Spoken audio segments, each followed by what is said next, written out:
Welcome to the Visual Cast. Coming at you from California, I'm your host, Alon Hammer, AKA Rem. The Infinite Episode 8 is here, and we are joined by a great friend and the amazingly talented Matt Siegel AKA Sieg Mattel. Matt is a sweetheart, a true creative and unique mind. It was awesome chatting, hearing more about Matt's life, and seeing into his amazing and intricate workflows inside of Side Effects Houdini, which is by far the hardest to learn but best VFX tool available. We get into what it was like growing up in Georgia, starting out playing music and then being inspired by the Tipper and Friends events to wanting to get into making visual art, starting out doing live streams during COVID, seeing cool stuff being made in Houdini and jumping headfirst into it, working for Adult Swim and massive VFX houses on major Hollywood films, SilverLakeShorts Film Festival, and the power of community.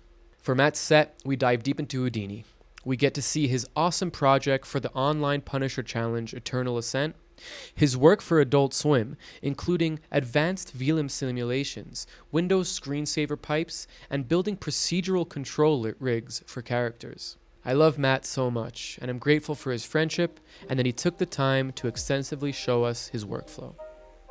Don't forget to like and subscribe, share with anybody you think will enjoy this conversation and showcase, and without any further ado, here's the Visual Cast. The world is like a ride at an amusement park, and it's fun for a while.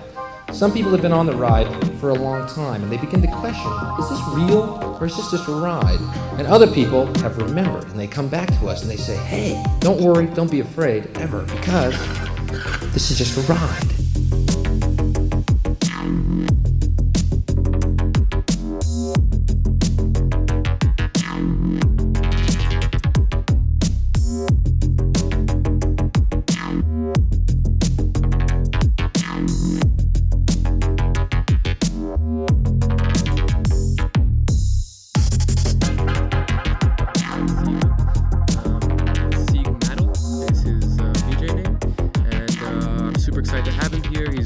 Super talented and a master of Houdini, and we're gonna have a great time today. So welcome, Matt. Hey, that was quite the intro. What's up, man? I'm good. Yeah, the second time is always better, so it's good that we did it twice. Yeah, I agree.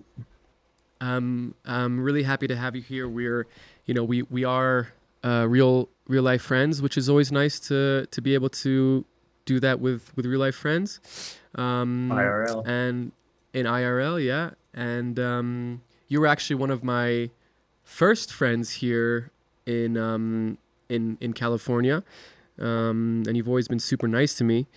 I don't know why I'm such a dick, but it's always nice to have nice people be nice to me.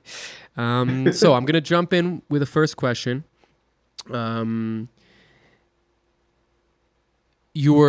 So Matt, you've always been super warm and welcome to me. And when we met here in California, it was always really, really nice to meet you in person. But you've actually been on my radar before that, since the Featherbed sessions, where I was kind of blown away by your super wacky and slick animation style. So I've kind of been following you since then and getting kind of deeper into like your processes and the more and more stuff and cool stuff that you do. You've been working on some amazing projects for film and TV that we're going to get into, and you've been mastering and perfecting your Houdini skills and workflows. It's been really awesome to watch you grow and become a master at your craft. So to kick it off, just what kind of advice or what would you like to share about your experience coming to work in LA and getting your foot through the door of huge studios and massive VFX houses?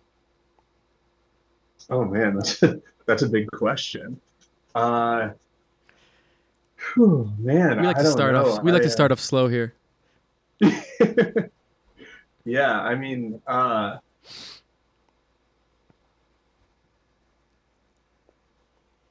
that's tough. I'm trying to think. Like, I started out VJing for a while, and once I like decided that I wanted to do more like animation and production side stuff, I feel like LA made sense for me. Right. And I love it out here. I think one of the biggest things is networking, and just like really putting a lot of work into your craft. I've been learning Houdini for probably like 2 years before I started um, doing anything professionally, and that helped a lot. But yeah, I honestly feel like one of the biggest things is just like any event you go to, like always try to meet other animators or like talk to if you're at like a show, try to talk to VJs and stuff like that, and just get to know people, be really friendly, be excited to talk about what you do and hear about what they do. That's awesome advice. And yeah, it's definitely like, it's clear that you are really good at that, that you have a really nice knack for personability and kind of, friendship and niceness, which is good. Yeah, I mean, it's kind of interesting because you grew up in Georgia, right? Yeah, I grew up in I know Marietta, a nothing little about outside of Atlanta. Georgia. Atlanta? Okay. So I don't know anything about Georgia. I didn't even know there were Jews in Georgia. That was kind of new to me to find out. I don't know if I should say that. Maybe they're gonna, now they're gonna know. But whatever, it's out there now. Tell your For the parents to be record, careful. Alon and I are both Jewish. I'm not Jewish. Um, Yeah, what but was it yeah, we like? definitely had a small community of Jewish people. I definitely don't think it's as big as like the Northeast or anything. But yeah, we had a few. What was Definitely a it like? very like Baptist area though. Right, right. You're kind of protected by the Christians over there, which is always nice. What was it? Yeah, what was it like growing up in Georgia, and kind of like what was the main push, obviously besides for your career, to come to LA? Was there anything outside of wanting to get into the industry that made you want to come out here? Yeah, I'd say there were a few things. I really loved Atlanta. I think it's a really cool city.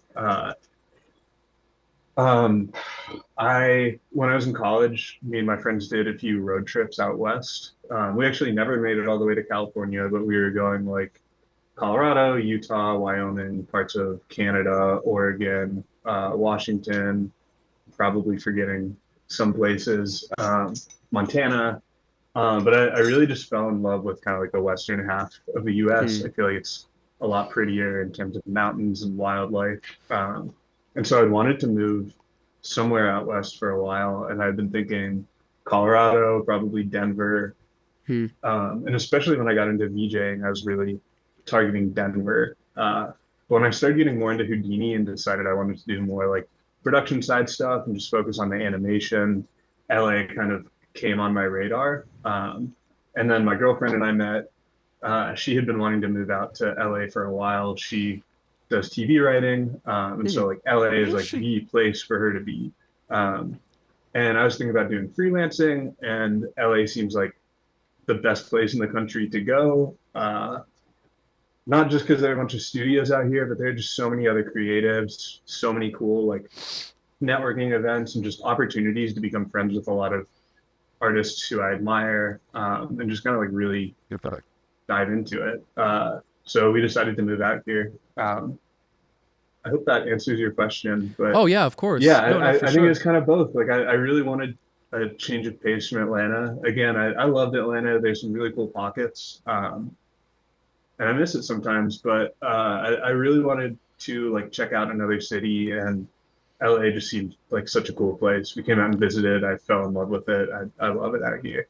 Hell yeah. Yeah, I mean, it's very similar story. I always loved the West Coast. I never lived on the East Coast, so it's hard for me to like say it. It's not, better, but obviously the West Coast is the Mhm. best coast. That's like a known thing. Um, Like, and for me, it was very similar, coming out here, visiting a little bit of work here and there, but then realizing how much of a nice place it is to live and also how much work and industry there is here. It was a very kind of easy choice for us. Um, and I think what you said is really true. Like being able to, you can network wherever you are. There's always going to be people that are interested in the same things that you're interested in. There's always going to be, you know, some sort of industry, especially in graphics. It's kind of like it's not like LA is the only place, but the level and the amount of things going on here is very unique. And I think that it's a good, there's a reason why people are drawn out here outside of like, I want to make it big in Hollywood, well, so it's really yeah, man. always, super interesting to hear why people move out here. I want to go back a little bit to your childhood, and you kind of mentioned a little bit about your college years, so I definitely want to hear about that. So I did a little bit of semi-research, the way that I'm not like Nardwar or anything, but like I do go onto like people's Facebooks and see, what I can find out from there. And where were you on January 3rd? No, I'm kidding. I did see that you played a lot of guitar as a kid, and it seemed like you were actually pretty, like you were performing a lot. I'm just interested, did that kind of lead you into visual arts? Like what was the catalyst between like being a creative music person to being a visual creative person?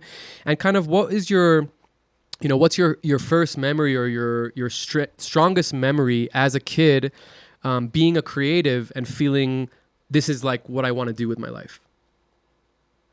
That's a good question. I played guitar a lot when I was a kid. I think I was decently creative as a kid. I also like to draw a lot of cartoons, and for a while I really wanted to be like a comic book artist. Like I would read the Sunday comics every day, and then like the daily comics that came in the newspaper, and I was obsessed with those.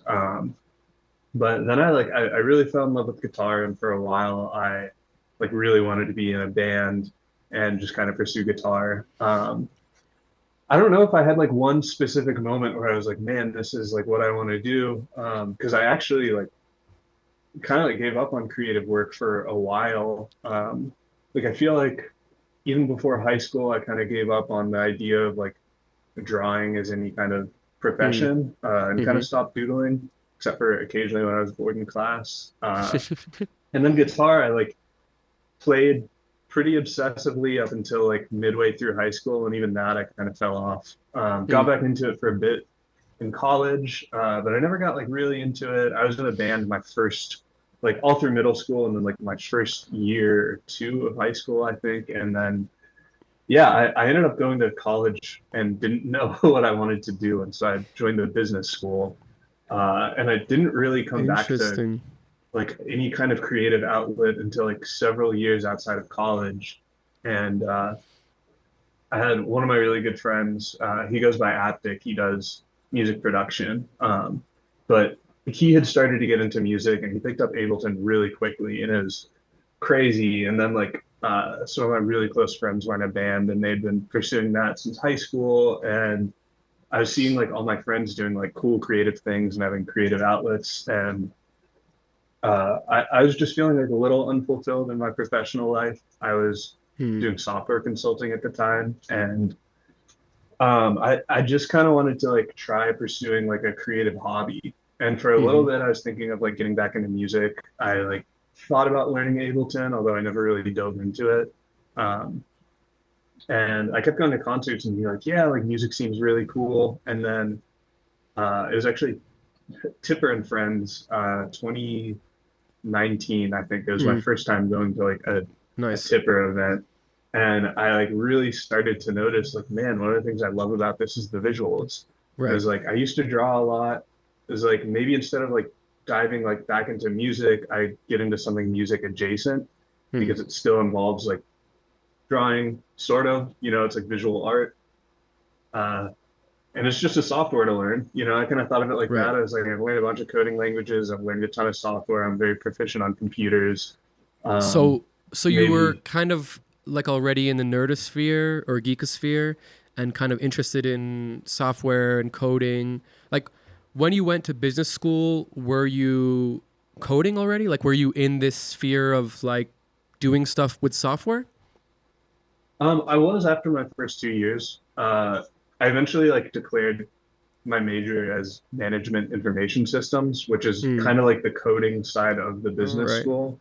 And thought about switching to computer science. I guess like backing up a little bit.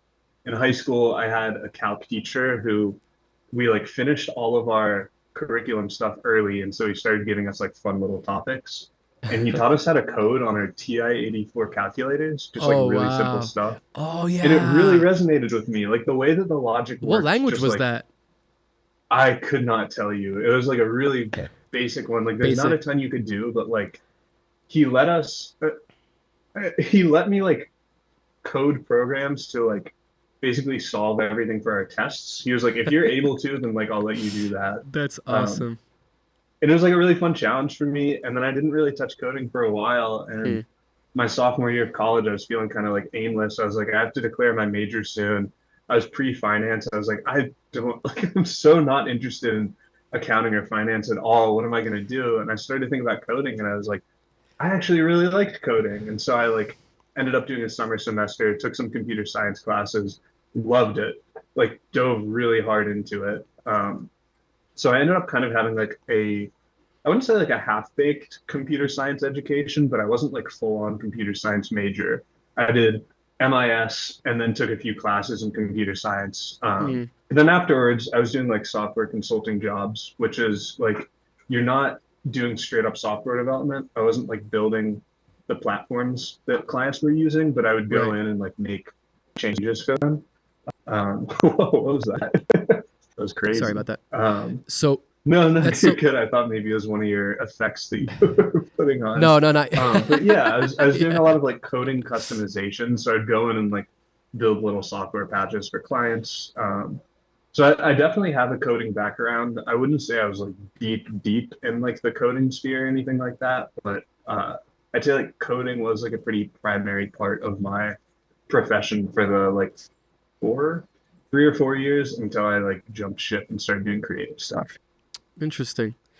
So it's almost like you got a taste of scripting and coding, and then with that taste, which actually, by the way, is very it's very unique in that sense, because a lot of times people will go into computer science and they'll get kind of sucked in, and they get like a little bit of a blinder of like, oh, this is I'm doing systems operations, or I'm a developer, and then you kind of don't get to see like, oh, I could do art with this, right? Or I could do, 3D with this. So it's kind of interesting that you didn't, you got like a little bit of information and kind of direction, but you didn't get stuck in this box of something like that. I think that's really, and it also kind of explains a little bit of your sensibility, and you're. We're obviously gonna see this for ourselves, but you're, besides for being an extremely creative person, you're also a very high level developer. I know you probably wouldn't consider yourself like that, but for me, anybody that's doing node based systems, it doesn't matter what the end result is, if it's graphics or music or program, you're still developing. There's still an element of logic and math and coding. So I kind of look at that as like a more not higher level better, but higher level of understanding of what the thing that you're doing is. Mhm. So yeah, I'd love to know like what kind of, you kind of mentioned that you were kind of playing with softwares. You had your friend that was into Ableton. So you were kind of like, okay, this is interesting. And then, like all of us, you went to a show, and this is like literally every single person I've talked to. I was at a show and I saw the thing and I'm like, I want to do that. And that it's kind of beautiful because like it's multi-generational, like I started this 10 years ago. You started this more recently. Some people started 20 years ago, and everybody has the same story of like, yeah, I was at the show and I saw this thing that blew my mind. And I'm like, I want to do that too. And I love that. It's such a testament to like this art form as like a platform for inspiration. Mhm. I feel like it's a lot different than music, because there's definitely that element when you see like a guitarist do a riff and you're like, oh, I want to do that.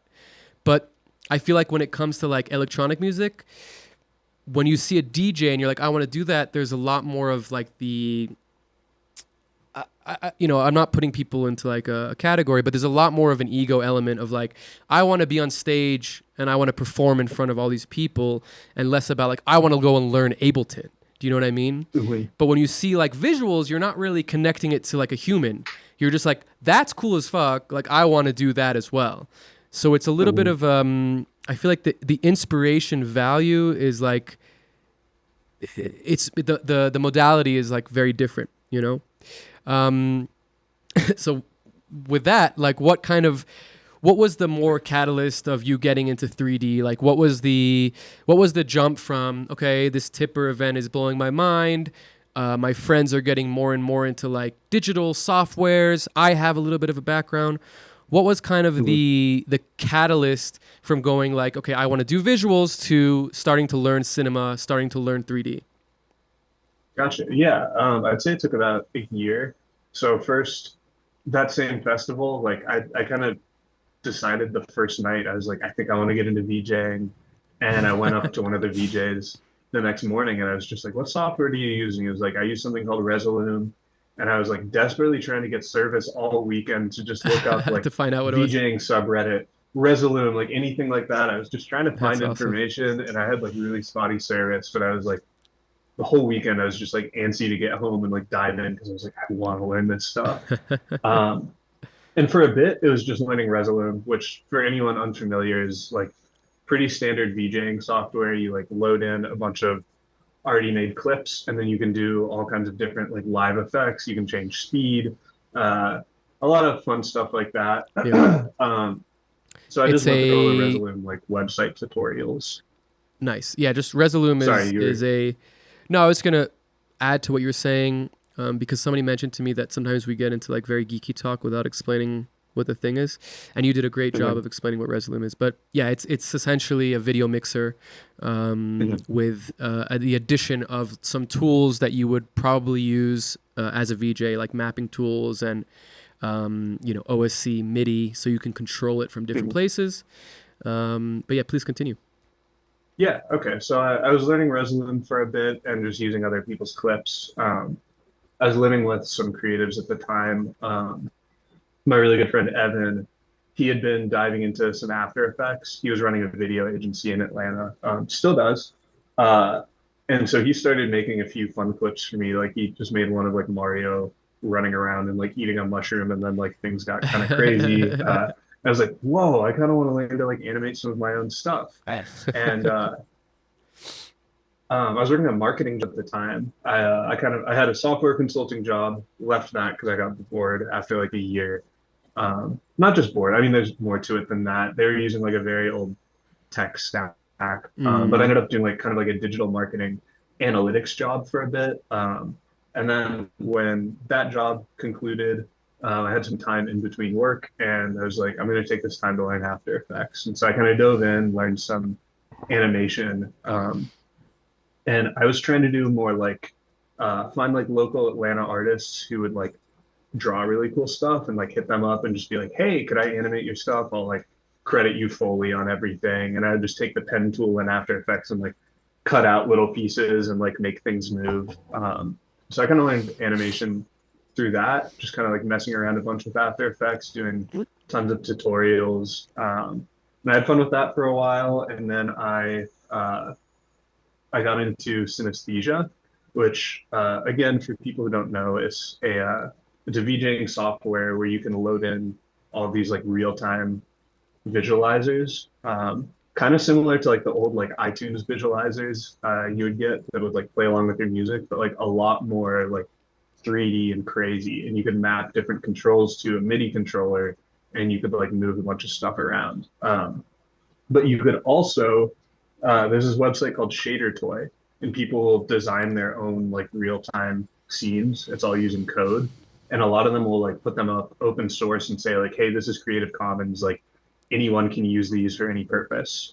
This one user called Shane, he has a ton on there, and he was just like, go for it, do whatever you want with these. So I started downloading a bunch of his shaders and just kind of playing around with the code, trying to get an understanding of like how he built out his scenes and also like how I could manipulate things. And I started kind of like customizing some of his shaders. And I say customizing, like I think I need to use that kind of lightly because I wasn't changing them very significantly. Like I would not call them my own by any means. It's still his work, very clearly his work. But I'd find ways to change little things, like where it's like a fly through of a canyon, and I found ways to kind of like make the mountains like move around and morph along to the music, or like have a slider that could make the mountains move, and like little things like that. The beautiful thing about Shader Toy, and it's using GLSL, is that the code, like especially Shader Toy specifically, you're kind of getting a ready-made thing. And from, I mean, I'm not anywhere close to like your level of coding, but when you kind of look at the code of a shader toy, it's very easy to see like GLSL is just made in a way that's kind of, it's like succinct to like what we do in 3D and what we do in image, right? You have vectors and you have RGB values, and then you have like different parameters and variables that control very specific things, and like those things are very succinct, right? Like the speed of something or the the reactivity of something, right? Like, so I feel like that's the nice thing about shader toy, is that you can very easily alter it to make it your own. And I know that like you're not considering it your own thing, and that's very humble, but at the same time, when you do alter these things, it does become more unique to your to what you're doing. You know what I mean? It's so interesting that you... I agree to an extent. I don't think I'm just being humble though. Like if you look at any of, like, okay, you were talking about my Featherbed session set earlier, right? That was, for those who don't know, during COVID, there were a lot of like live streamed sets where they would pair VJs with musicians. I did several of them. They're on, I think at least one of them is on YouTube. I think they're all still on YouTube. But for a lot of my set, you can kind of see, because like it'll be like really cool 3D scenes and they're like reacting to the music. But if you look on Shane's shader toy, like it's pretty clear to tell which ones are from his. I wasn't really changing much with the design. So I, especially as like an artist who, like, I create a lot of my own work now. I definitely wouldn't say that what I do is like altering it enough to consider it my own. I think I was building out my own controls of someone else's scene who was very nice to let me use it. But it was still fun, and it was a real learning experience. And great Something VJ like tools. Yeah, that's a really good one. It reminds me a bit of like the Windows pipes screensaver, but yeah, I added controls to like change the shapes of how these things are like arranging themselves a little bit, and I can like slide the different like I don't know, like brackets on them around and like fly the camera around, and that's all happening in real time. So like anything that's changing, I had mapped to either different controls or to the audio. Yeah, and it's all ray marching. There's like kind of 3D effects happening. And this is in, what year were you doing this, more or less? 2020, I think, because I got into 2020. Houdini in like May or June of 2020, I think. And that was kind of where I got to a point with this stuff where I was like, this is really fun, but I don't feel like I'm making my own art. And kind of the same with After Effects animations. I was like, I'm having a lot of fun, but I don't really feel like I'm like remixing other people's art. I want to kind of like really learn to make my own stuff. That's kind of what got me to make the jump into 3D. You were kind of taking shaders and manipulating them to work in the way that you wanted to make it work, which is very similar to what a VJ would do with other people's clips, right? You're taking something that's already made and you're altering it and making it kind of in your style, in your vibe. But like for me, for instance, that led me to wanting to make my own things, right? I wasn't ever into shading or coding. I'm very small brain when it comes to those kind of things. But using my own clips, like using somebody else's clips, made me want to make my own clips. So was it like for you similar, where you were kind of like using these shaders and using these tools, and you're kind of like, wait, I can do this myself, and I'm going to go and kind of get deeper into it? Yes, in a less confident way. I don't think I was like, whoa, I totally know how this stuff works now. It was more like, I think I'm starting to get a little bit of an understanding of like some of these 3D functions. I should try learning 3D, and I started doing some Houdini tutorials. I had a lot of inspirations that were using Houdini. I thought about doing Blender or like Cinema 4D, but ultimately I was like, I know coding, and like Houdini is node based. The way it works logically is very similar to how coding works. You kind of like figure out what you want to do, and then you have to think like step by step, like how am I going to accomplish that? And then from there you like figure out how to execute each step. And Houdini is the same way. Like you're dropping down nodes from top to bottom. You're saying like, I'm going to do this function, then I'm going to plug that into this function, and then I'll do this and this, right? It's like, it's very similar. And so I feel like it kind of clicked with how I'm already used to approaching a lot of creative problems. Interesting. And so was your first Flurry was your first entry into 3D? Was it Houdini? Yeah. Well, Uh-huh. technically it was Blender. I like when I was first learning After Effects, I did a few small tutorials in Blender. Never really put in any actual work. But when I actually decided like, hey, I think I want to try learning 3D for real, it was Houdini. Interesting. So no cinema 4D. It was kind of like you're like, I want to go to the hardest, most difficult, highest learning curve software and get good at it. Yeah, I had so one of my good friends, Nick Orick, he goes by Oracular. He does DJing and does some crazy cool stuff. But I became friends with him like right when I first started learning DJing, and he was just getting into DJing too. But he'd been doing Blender for probably about a year. And right around the time that I started thinking about getting into Houdini, he had been learning it for a few months. And so we kind of like started learning it together. And I think that helped me a lot. He also has a coding background. So we were like two guys who were really interested in visuals, who understood like programming pretty well, jumping into Houdini together. And I made a few other friends who were either also kind of learning Houdini, or I had one friend, Parker Coleman. He has a bunch of like crazy cool tutorials on YouTube. And we kind of started a group chat, and we would like just be like, Parker, how do we do this? Help us out. And like, I think having like a small community like that really helped with just like tackling this like crazy confusing software, learning with other people. Rico Hernandez was also in there. He goes by Retina Ghost. And yeah, just all of us kind of like struggling together and learning from Parker. And I think Parker helped us a lot. And I think that helped a lot. I kind of forget what the initial question was. Oh, yeah. It was like diving into the hard software. Yeah. Well, it's like, you know how it is. It's like a lot of cool stuff in Houdini that I just wanted. I was like, if I'm going to learn, like, I might as well just like learn with this one first, see if I can do it.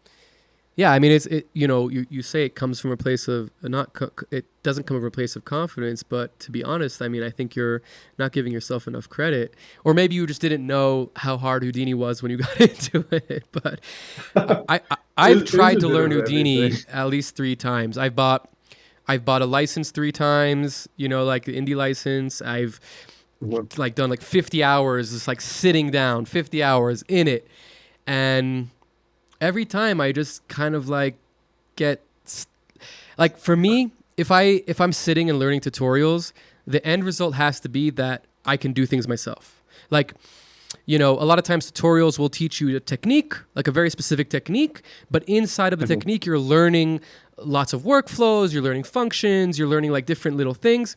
And with Houdini, you are as well, but I felt like the second I finished the tutorial, I couldn't do anything outside of the tutorial, and it just turned me off completely. And I'm like comfortable enough getting a Houdini file and being able to like understand the stop beginning to end and like the logic of it, but I would have a very hard time creating something from scratch in it. And dissimilar to like tools like Touch Designer or Notch, which are both node-based real-time programs, because Houdini is so dense, because it's so focused on techniques and not specific use cases, but like, specific workflows that are very like, this is the way to do it, while also being completely open-ended and completely like do whatever you want. I think the level of entry is so high, but the return on investment of time and effort is so high as well. It's kind of like, I always use Notch versus Touch Designer as a good example, because if you jump into Notch and you spend 100 hours in Notch, you're going to get beautiful results, right? But you're not going to learn much about technique and much about like building things from scratch, right? If you spend 100 hours in Touch Designer, you're going to learn about math functions, you're going to learn about channel operations, and you're going to learn about texturing and how different, blending works and things like that. And then after 100 hours, your results in Notch might look better than the results in Touch Designer, and they might feel, more accomplished per se, but you're going to get a much better understanding of node-based coding language from learning Touch Designer. And I feel like with Houdini, it's very similar. Like, the more time you put into understanding different techniques and different workflows, the more you're benefiting your general knowledge and understanding of 3D animation and 3D design. Yeah, I totally agree. And I kind of want to go back for a sec to what you were saying earlier about, like, you would jump into tutorials and you would have like a cool end result, but you wouldn't really understand what you did, or you didn't say you wouldn't understand it, but like you didn't really feel like you gained any knowledge of like how to build something like that yourself. Yeah.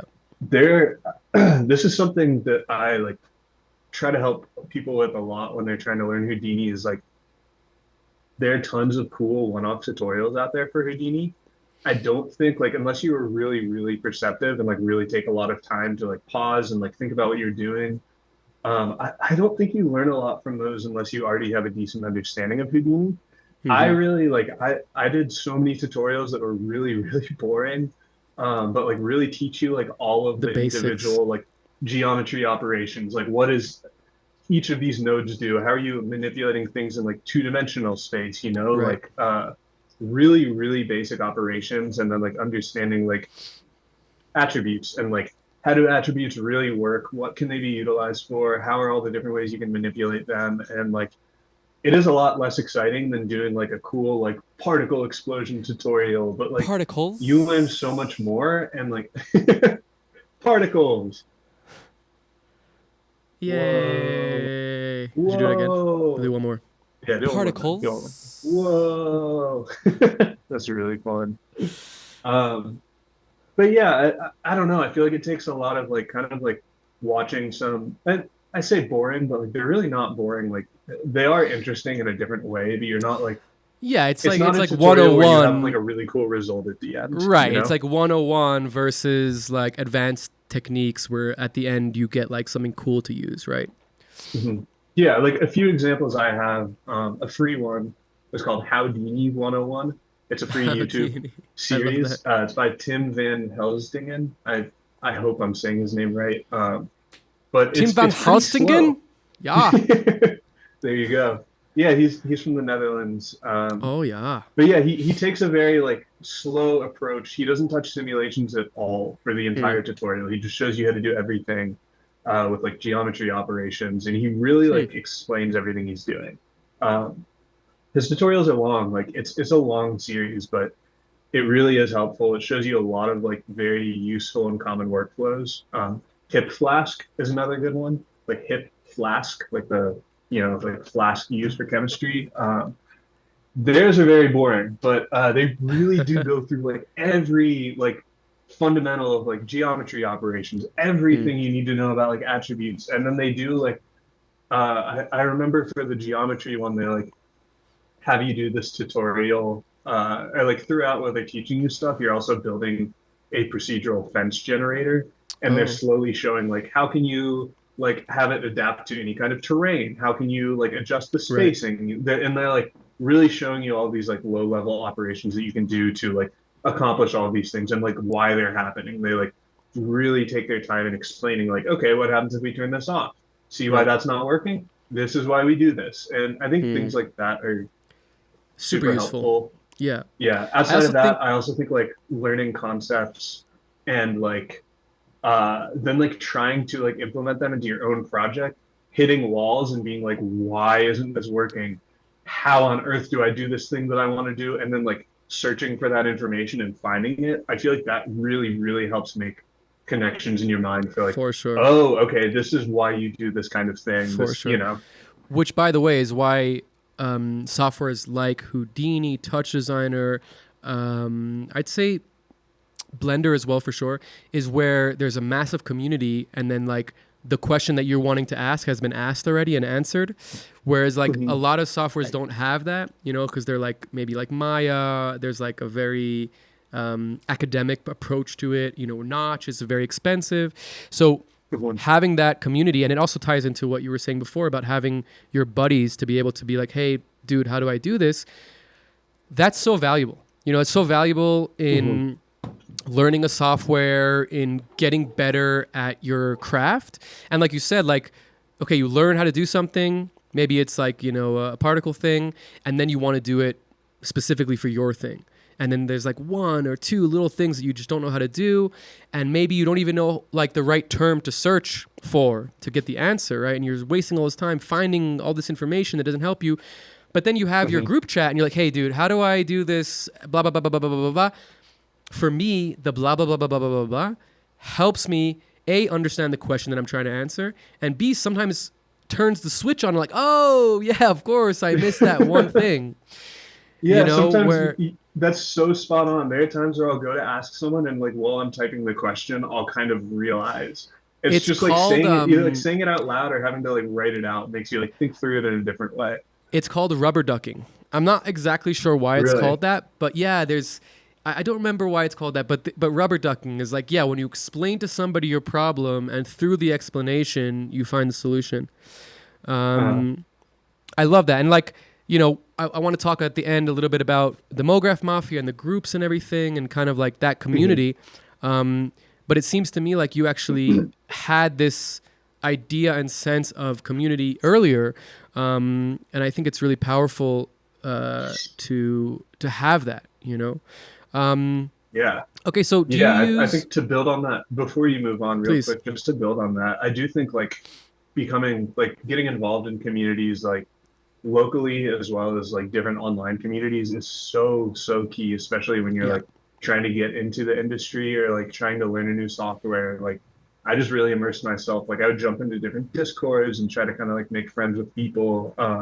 Again, one of the things, probably my favorite part about being in LA is just huge creative community and like lots of different events. Like I go to a monthly screening called SilverLakeShorts. If you're in LA, highly recommend coming along. Very highly recommend. And you screened something there too. Yeah, which is awesome. I had my movie screen there. It was really great. Super nice community. Yeah, I think that it's like awesome. The access, right? The access to high level people like at the top of their career, at the top of their game, and events like you're saying, like the SilverLakeShorts, where you get to meet not only the top of the people, but people that are still kind of learning, the people that are still getting, good at things, and then that kind of A, inspires you, B, puts you in like the same melting pot as everybody.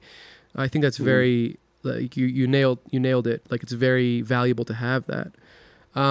Yeah, it's huge. But yeah, anyways, back to your question.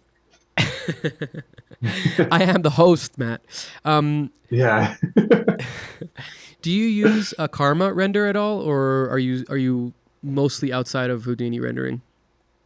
No, I guess it's been like a year and a half now. I used to use Redshift. I started with Octane and Houdini. Very quickly switched to Redshift after a few projects, and then I used Redshift for a while until like fall of 2022. I think I switched over to like testing out Karma. I just worked on a project, a TV pilot actually that still hasn't come out. I wish I could like show it, but we started learning like Solaris for that project, which is like Houdini's newer lighting and layout tool. And we were using Redshift within that, but Karma is actually built to work with Solaris. It's like a USD workflow. Sorry for people that aren't into 3D. I'm not going to jump too much into USD. No, this is a high level. This is high level for sure, but I think we should just continue because it's very fascinating. Yeah, we'll give a little bit of explanation. We were using Redshift on that project, and it was just very hard to use with Solaris. Like it had a lot of bugs, and so afterwards I started playing with Karma just because I was like, I love the Solaris workflow. I think it makes a lot more sense than Houdini's more traditional. What is the difference? Just out of interest, like is it just a different PBR workflow or? No, I can show you more when we like jump into projects. Okay. But, yeah, I'd love that. Initially, the way that you would do things in Houdini, you have different contexts. Like touch designer. So like in your object context, you're setting up all your different like geometries and animation and stuff. Then you have a separate material context where you set up all your materials. And then you have this like out context, which is where you set up your rendering. And if you want to like see a render preview, you open up a separate window. The way that Solaris works is everything is just happening in Solaris. So I can set up materials right there. It's all node based. It's like top to bottom. So you can like build out logical flows of things in Solaris. You can instance lights and like some crazy stuff. Oh, wow. And you can move around in the viewport. Like I can have my render view and I can just like move around and like place lights and test things, which is so it's almost really, real really time. nice. Or at least some sort of real-time workflow. Somewhat. It's responsive. Responsive, I think reactive, it's a better responsive. word. Yeah. But it's really nice, and it has a very similar workflow to SOPs, which is like Houdini's geometry workflow. So everything's top to bottom again, and like it makes more sense. It's a lot easier to not have to keep jumping around between like, okay, I'm going to the material context and coming back to my object context. Like everything is right there. And I love Karma. It's also so nice to like use, not be paying for a third-party render engine and just have something that's natively supported. Yeah, native support. It's almost the native support of a rendering engine. And let's kind of explain a little bit. So Karma, Redshift, and Octane are all rendering engines. So you have your DCC where you're making your 3D and you're doing all your lighting and shading, and then you have to render it out as images per frame. And some of them are, I don't know if you know about this, but I'm going to explain it to you. Some of them are GPU based rendering, and some of them are CPU based rendering. And I'm learning a lot. Fuck you. And there's benefits and downsides to both. But my point is that some of them are external systems and some of them are built into the DCC, which is where you're kind of doing your 3D. And I always find that even sometimes, like I use Blender a lot, so Cycles is the built-in rendering engine for Blender. Even though it doesn't necessarily look as good as Octane, and that's like, it's not even an argument, like Octane just looks really good. The ease of use to having it built in allows you to reach the better results. That's my opinion. Whereas like something like, let's say I want to do like a glass material, which Octane is really good for. They have great caustics and really good refractions and things like that. But if I built it all in Blender, if I want to now make it work in Octane, I have to change and alter and make things work and turn things on and turn things off. By the time I did that, the result of how it's going to look in Octane is not going to necessarily be that much better than if I set it up than just using what I already had set up in Blender. And this is obviously like a very personal experience of like my subjective experience with it. But I always find like things that are faster and easier, even if they don't look quote unquote as good, the time that you save in doing it is, the cost benefit analysis is better. I don't know how you feel about that, but that's kind of like my approach. I would agree with that too, because like if you have more ability to like iterate, like if the time that you're saving is being used to like further do look dev, like play with lighting more, play with materials more, then like I do think that's like a really nice benefit because you can dial it in more. I do think like Redshift has some like ease of life, quality of life things. Like they have the max on noise, which is just a node that has a bunch of noise presets already made for you. And I do miss that. Karma doesn't have anything like that. When I'm trying to do like a noise for like a little like procedural like bump or something, right. I have like a little HDA, a little like Houdini tool that I've built that will allow me to control noise, but it takes so much longer to like get specific looks than it does with like Redshift's max on noise. So like there are a lot of little things like that you get when you're like paying for a render engine that's been around for a while, whereas like Karma is relatively new. It is. I do agree with you. Did they buy it from somewhere else, or was it always kind of there? No, they used to have something called Mantra. And they still do have Mantra, but Mantra was like the original Houdini native engine, and then Karma came out I want to say maybe like 3 or 4 years ago. Oh wow, it's really I'm not new. entirely sure, but Is I it think it's DirectX? either still in beta or it just came out of beta in this past release. Yeah, Is it direct? It's not Vulcan. I'm not I want to know. entirely sure. There's also Karma CPU and Karma XPU, and they might be So using different things. I do know that the Houdini viewport either uses Vulcan or they're trying to bring it over to Vulcan, but I'm not sure about the render end. yeah, everything's moving to Vulcan. I mean, I guess fortunately, unfortunately, I guess it depends. I spoke to like a friend of mine who's like he does he like builds, like path tracing engines, that's like what he does. He like codes like that kind of stuff. Whoa. Yeah, he's a super cool guy, and he's, I had a whole conversation with him about like DirectX versus Vulcan versus OpenGL, and he's like, Vulcan takes 10 times long. Like he's like, if I want to just add a light and move a 3D object, it's like 50 lines of code in Vulcan, whereas in DirectX or OpenGL, it's 2 lines of code because that's what they're made for. But he said that with Vulcan, the amount of control and variability that he can implement, like in terms of like a front end, back end kind of thing, is like you can't even compare. So I think that, and also because it's going to be multi-platform, then you're kind of getting 2 birds with 1 stone. I always just looked at Vulcan as like kind of a very new thing, and like the newer the things are, the worse they usually are because of bugs and variables. But yeah, he was saying that like OpenGL is basically dead. Like nobody's using OpenGL anymore, even though most of like Substance uses OpenGL for their viewport.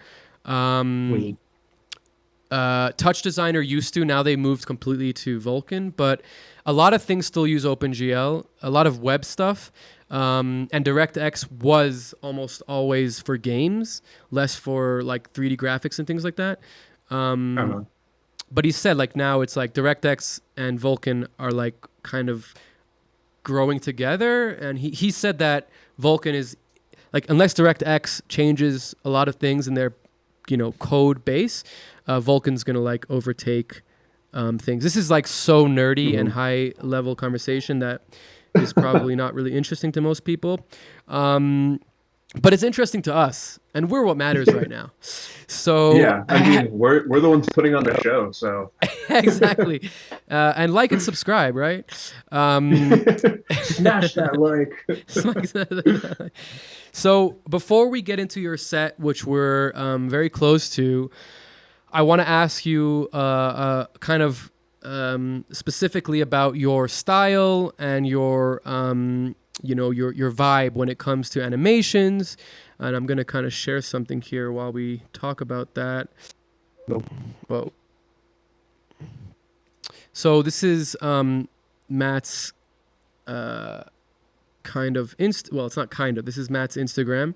And there's I just want to kind of show what I mean by wacky and unique. So this question is kind of a little bit of a double question. I want to know kind of like, what is your inspiration for your style of unique and wackiness? And also, how did you get from, being a quote unquote hobbyist, being a quote unquote interested, being a quote unquote visual artist, to getting jobs in massive studios like Adult Swim, like FX, like Disney, and making spots for, for these kind of places? I mean, this is, that's a very interesting trajectory. Yeah. I think those are 2 very big questions. So the first one is like more like finding my style, I guess. I mean, look at that. That's awesome. Yeah, I love that little guy. Yeah, I feel like that's something I've like really been trying to dial in over the past like year and a half. Because it doesn't take scrolling back that far in my Instagram to see like a pretty clear divide from where I was still like trying to figure it out, not totally sure. Like I think I always kind of had a little bit of a unique look. I was never really going for like super photoreal stuff, but like I definitely think there was a while where I wasn't really doing cartoon stuff. But I don't know, like when I used to doodle a lot, like I wanted to be a cartoonist, and I made like very cartoony little characters that actually look like fairly similar to my like purple hoodie character that you just saw a moment ago. Yeah, this is my first short film. Um, and I think it I was a love this mix one. of like um, one of my friends who's like a very successful 3D artist, Lulu Zhao. She was visiting me and my girlfriend, and she stayed with us for a few days. And I was like really picking her brain. I was like, how like she has a very specific style. Like everything is cohesive. You see something and you can immediately tell like, oh, that's What it, Lulu's art. And I was just trying to figure out like how she got to that point, and she was giving me some advice about just like I don't know, trying to find like a specific material that works for you and like using that a lot and little things like that, like trying to find some inspirations and really like dialing in like what you like about those. And I really took her advice to heart and was like trying for a while to uh, figure out more of like what kind of cartoony style I wanted to have. Pulling from a lot of different influences, a few that my come to God. mind. Her, obviously, Chris Rutledge. He's a really cool Houdini character artist. Glanderco is probably my favorite artist ever. He does a lot of like really silly 3D stuff with like songs. A lot of work with Adult Swim. And I'm blanking on like everyone else right now, but No, it's okay. just It's not. tons and It's tons not. of like references and being It's like, more yeah, this interesting. this. Like the less, obviously, knowing who you're inspired by is really interesting. But it's more of like what you were saying, like the concepts and ideas. And I love that piece of advice is massive, right? Like find the thing that makes you feel good and kind of like make it your own, and that's gonna just Totally. like create the classic inspiration and ability like motor that's gonna like engine that's gonna like continue to push you forward. Like I'm inspired by what I'm making, so I want to make more, and I'm inspired by what I'm making. And then it's like whereas like a lot of people will make things that are popular or interesting or like art stationy, and a lot of times that like totally, yeah, you can get viral and you can get eyeballs on your art, but then you're not necessarily making it for your inspiration. It's not necessarily not everybody obviously, but a lot of times. And then you're going to get into a stall of like, what is my thing, right? Like what is pushing me forward? So I think that it's a great advice of like, what do you like, what interests you, and then making that your staple thing. I think that's great advice. How did Yeah, you how do you transition from being an animator, doing your own things on Instagram, VJing, to enabling such a massive like step into Adult Swim and VFX and things like this? yeah. I definitely think that like knowing Houdini helps a lot with finding work. Mm-hmm. I think Houdini artists are a bit harder to find just because there's a bigger learning curve. Mm-hmm. So I think a lot of it was like really trying to take some like I did a few like pretty serious like professional courses online. I did like School of Motion has like an animation class that like really teaches you a lot about like getting into animation curves Andrew and like Kramer. yeah, Video Copilot's a good one. But isn't Uh, School of Motion, isn't that his school? I always thought that was no. no, Joey Cornman. Okay, I got that mixed up. Yeah. Sorry. You better be sorry, man. You real fuck up on your podcast right now. Oh, it's so embarrassing. No, just kidding. Just kidding. Cut that out. Cut that Um, out. yeah, School of Motion was great because it's definitely like very motion graphics oriented, but it's like really teaching you how to like it teaches you all the animation fundamentals, which is something I did not learn from just like being self-taught and watching tutorials, but it's little Right. things like before you like animate something like jumping up. You want to have your anticipation where it like really squats down, then it Hmm. jumps up, and then it lands, and you want to have some like oscillation and like overshoot, and like it really makes things feel a lot more lifelike than just keyframing something to go here and then go back down, and maybe you ease it a little bit. Mm. And that's all in like the animation curves, which are incredibly tedious and annoying to play with, but like you get way more organic motion when you work with those. Hmm. So I think that helped me a lot with like kind of getting more of a professional mindset. Stop being afraid of Houdini is like a very motion graphics oriented online course by Mark Oh, Fancher, that's who's that's the name of a course. I brilliant. love that. It's a great name. Yeah, it's incredible. It's geared towards Cinema 4D people who are trying Houdini, Oh. which I didn't have that prior knowledge, but it's still like he's just teaching much more like mography and like creative ways of using Houdini and using effects. I feel like that helped me a lot. And then, yeah, I mean, a lot of it is just networking. Like Adult Swim was just meeting people. Like I lived in Atlanta. I met people who worked at Adult Swim.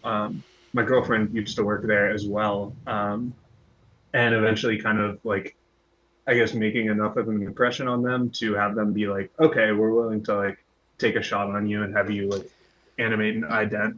I think it was actually this, sorry, I'll let you go ahead in a sec. No. I just, because specifically about Adult Swim, like what was, I'm sorry, because it's very interesting, right? And it's not just like you were at the right event, you met the right person. What was are you sending them your reels? Are you harboring a relationship with somebody? Like, what is the step-by-step to getting on Adult Swim, besides for meeting the right people? Just out of, I think this is very valuable for people that are in this field.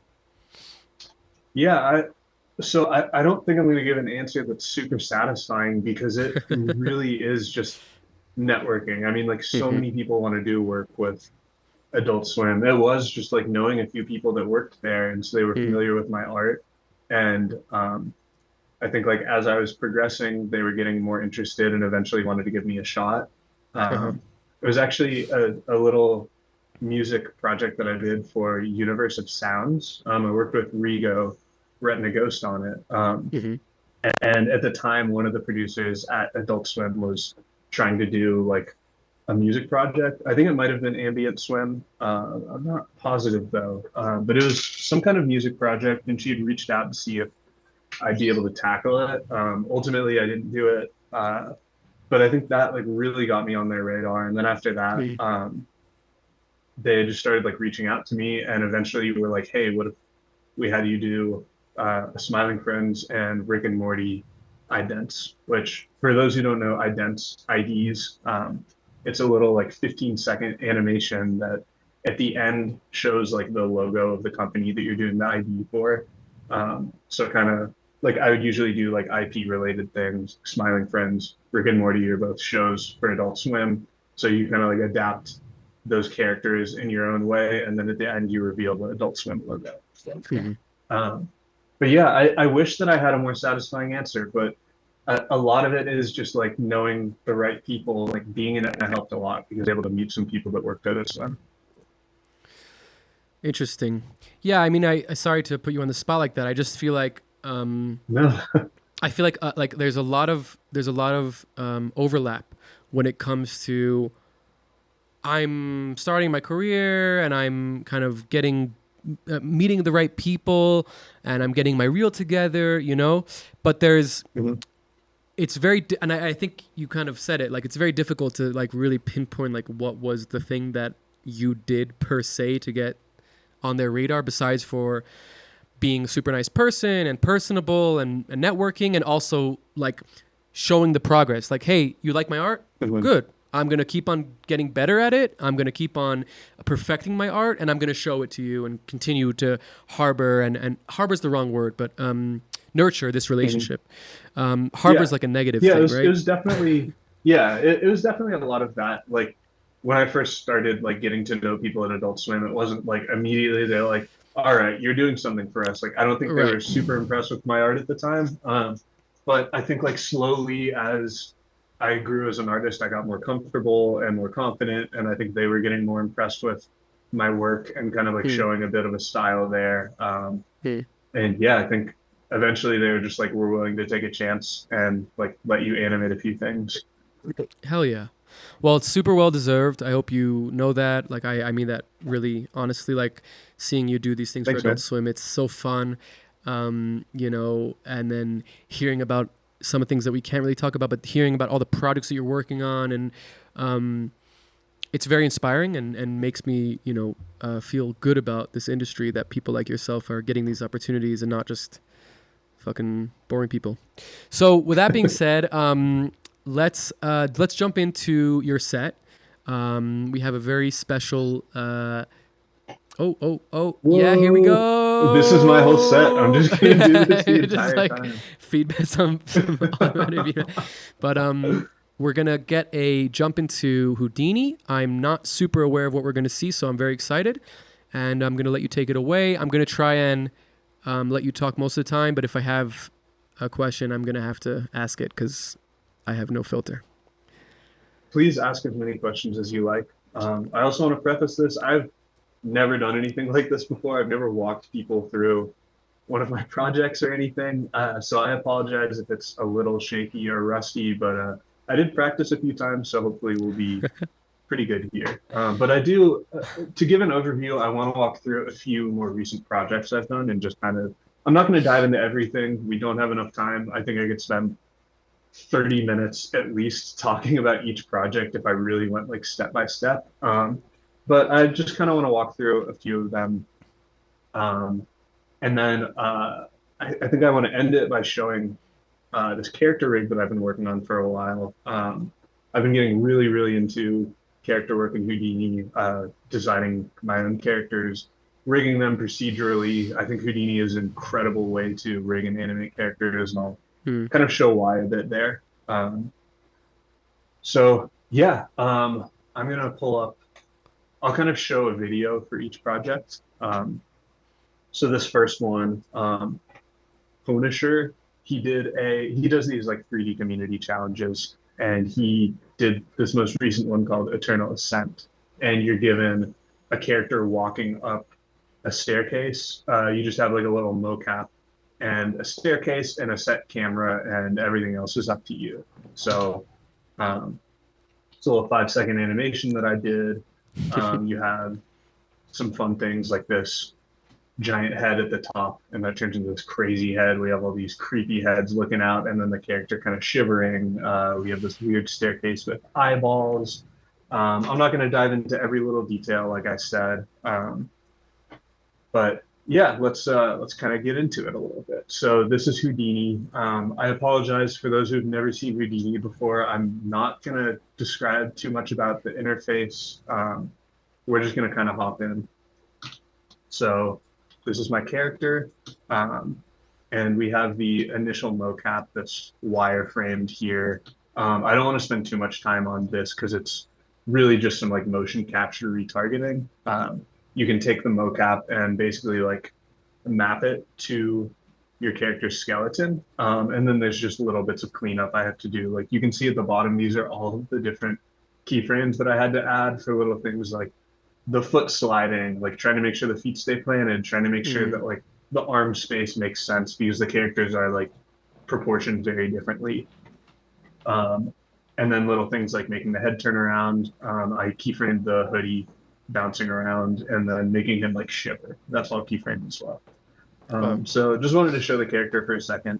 Not going to get into it too much. But I did want to kind of show a little bit about how I built out the stairs. I think that's kind of a fun workflow and a workflow I use for a lot of my work. And then from there, I think I'll show how I do like all of those crazy heads jumping around. So we have this eye geometry. So this is like the eyeball. It's just a very basic sphere. I have this pupil deformer tool that I built from a tutorial. If you watch the topology, it's just kind of like scaling the pupil shape across the sphere using some like sine and cosine formulas. This is called a wrangle in Houdini, so you kind of like write your own code and then you can build. You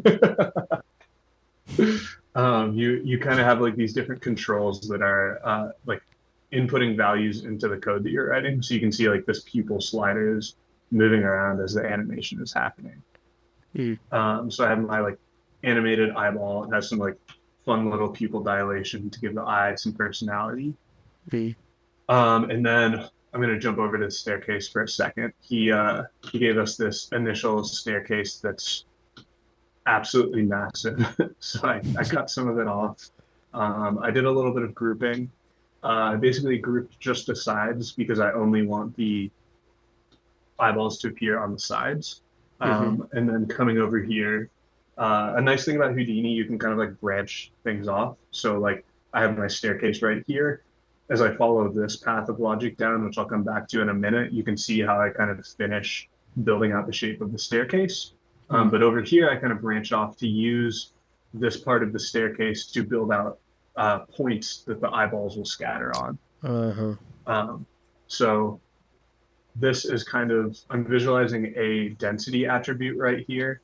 It's kind of looking at the distance of all of these points from what you're no longer seeing on the staircase. So like these top parts and the bottom part. I guess not the bottom part. There's not a bottom part. Mm-hmm. But yeah, you're kind of seeing this like distance. And what this is telling it to do is it's saying like when we do scatter points, we want less at the top. You have this ramp where you can kind of control it a little bit. So you can see I can say like, let's get it only when it's like further away, if that makes sense. And then we're scattering points. And you're basically using this density attribute to tell it to scatter more where the density is higher. So like if I turn that off, you can kind of see, I don't know if the resolution is quite good enough to show the points. It's hard to see the points, but you could see little balls kind of. Which marker size? Let's make it 10. Oh, nice. Much better. Is that better? Okay. Much better. Yeah, so we can see like the points are all over. They're just hitting like anywhere they can on the staircase, but we plug in the density and they're moving down a little bit. So it influences this like random scatter of points. Then I'm just kind of like manipulating, like I'm doing a random scale for the eyeballs and density. I'm going to go ahead and show the eyeballs copied over, and let's turn off this density visualizer.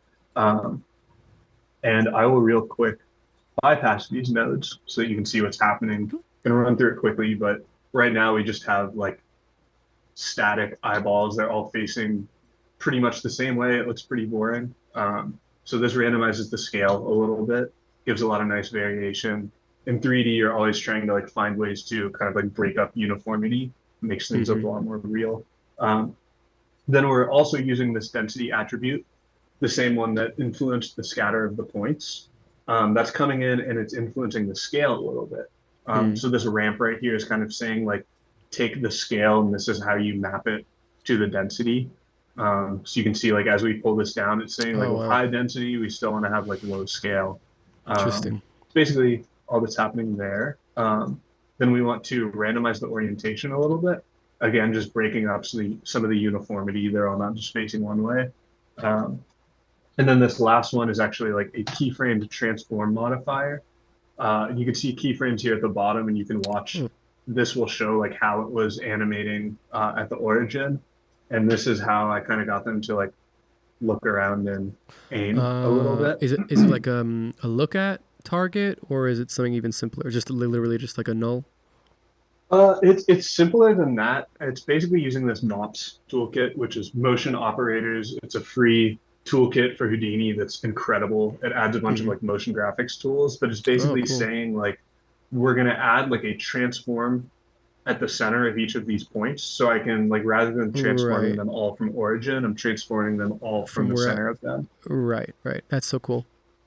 Yeah, if I actually had a rig, and I'll show this later, but like for actual character rigs, you do use look at targets for eyeballs, but for this, it makes more sense to kind of have a little transformation. Yeah, they're just I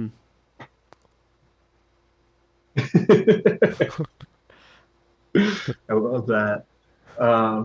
Okay, so coming back, we've had all these instances created, right? Now we're also going to take a like frozen version of these instances. So very similar logic here, but we're just freezing it to only grab the first frame. We don't need all of this rotation for what we're about to do, and we don't want to have it cooking every frame, which it will do if it's time dependent.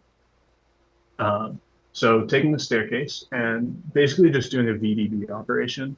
This is using SDFs. It's basically for people less familiar, it is a volume operation. So we're getting into volume modeling here. And I take all of the eyeballs and I use this cool little denting tool, and it will essentially like Boolean them out. So it's going to cut them all out of the staircase. So you have nice little holes for each eyeball. And then I have this little like dilation offset that I can change. So I'm going to show you real quick. This does take a second to cook, but if I turn it up to like 25, you'll see how it affects like this ring around each of the eyeballs. It gives like that nice kind of like the bevel bulging almost. effect. Yeah. Yeah. So I'll hold Super that cool. back to 10 real quick. So and I'm just gonna you're cancel the converting the staircase into a volume, and you're converting the first frame of the eyeballs into a volume, and doing a Boolean Yes. operation, which is essentially a Boolean operation means you're taking two things and either subtracting them from each other or adding them to each other or many other operations. Cool. Exactly. Yeah. And the reason that I use volumes for that, you can do Boolean operations with normal polygons as well. It's a lot less smooth. And with volumes, you really get these nice, like rounded edges. This is how I model my characters too. You get really smooth connections between different pieces. And then VDBs also have really nice smoothing operations. So I'm smoothing it even further here, turning it back to polygons. And also, I would imagine it's also cheaper to use a volume than it is to Boolean a proper like full-on geometry. I would imagine it's cheaper, right? Like cheaper, like performance-wise. It really depends on like the resolution of the volume. Okay. I would say this might actually be more expensive, just because like this is a pretty high resolution VDB. I mean, you can kind of see that, and like when I change this parameter, it takes. I want to say it took like 10 seconds or so to cook, which I mean isn't crazy, but it really depends. As you get a higher resolution with volumes, things can take a really long time. Okay. But cool. I love the results. It looks so much nicer. Yeah, I mean, if you would use proper geometry, you'd be getting clipping and you'd be getting weird n-gons and weird geometry. I think with the volumes, you're just getting a lot more of a smoother and easier kind of workflow. Exactly. So I'm going to skip over here is how I did like a little bit of a simulation. If you watch the video, like the staircase kind of ripples a little bit, like as the character takes steps. It's not that interesting of a simulation. I don't really think it's worth going into, especially because we're trying to be kind of conscious of time here and not take 3 hours for me to show all my projects. So that's the staircase. That's how I built that. Now we're going to jump over to Solaris. So this is what I was talking about earlier. This is Houdini's lighting and layout tool. So what I've done first is I'm just bringing in my character and stairs. Whoops. Let's come to the file cache so I can actually scroll through these. So I just have the character and stairs here, and then I'm doing the rest of my geometry operations in the Solaris. It's just kind of a preference thing. I find it easier to have everything over here. The project template we were given for this had like this reference stuff over in the object context. You got a So Houdini reference file?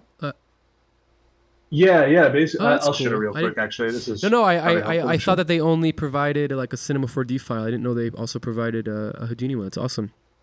No, it is kind of recent, but yeah, they have like the camera already made for you in Houdini. They have a staircase and the character, and then as you can see, I'm like grabbing just the mocap skeleton, and I actually bring that into my character. Cool.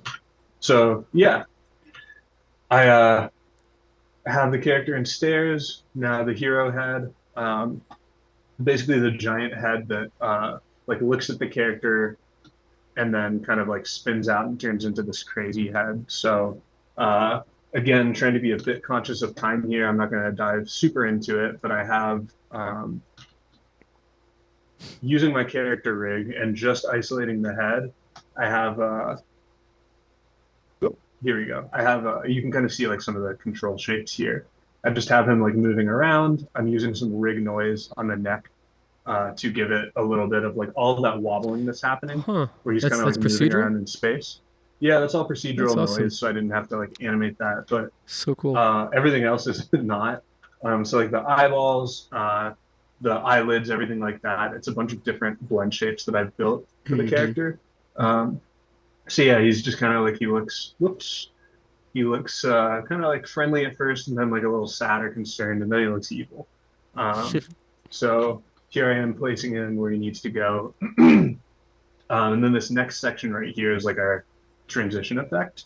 So this is essentially just like as he starts to turn, because he's going to transition into the evil character, we have him kind of like, there's some anticipation here. So you can see like eventually he spins in that direction. But first he kind of anticipates in the other direction.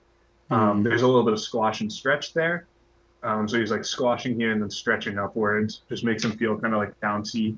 And then I'm adding some noise also, so he's just kind of distorting as he's disappearing. Um, and that's basically the normal head animation.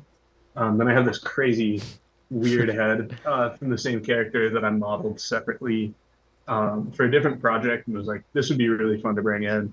And I'm kind of doing the same thing here, but in reverse. So I have like all of this noise, and it's really strong at first, Whoa. and then it kind of settles down as he like spins into place. I'm actually using a procedural jiggle here, which gives a lot of like nice animation fundamentals. So like this is adding like squash and stretch, some like bounciness and oscillation right there, all on its own without me having to like go into the keyframes and like do a bunch of like crazy animation curve stuff. Sometimes this works really nicely. Sometimes you do still have to like manually edit a bunch of curves. It really depends. But then from here, because I didn't want to rig this character myself, I just built like kind of similar to what you saw with the staircase before.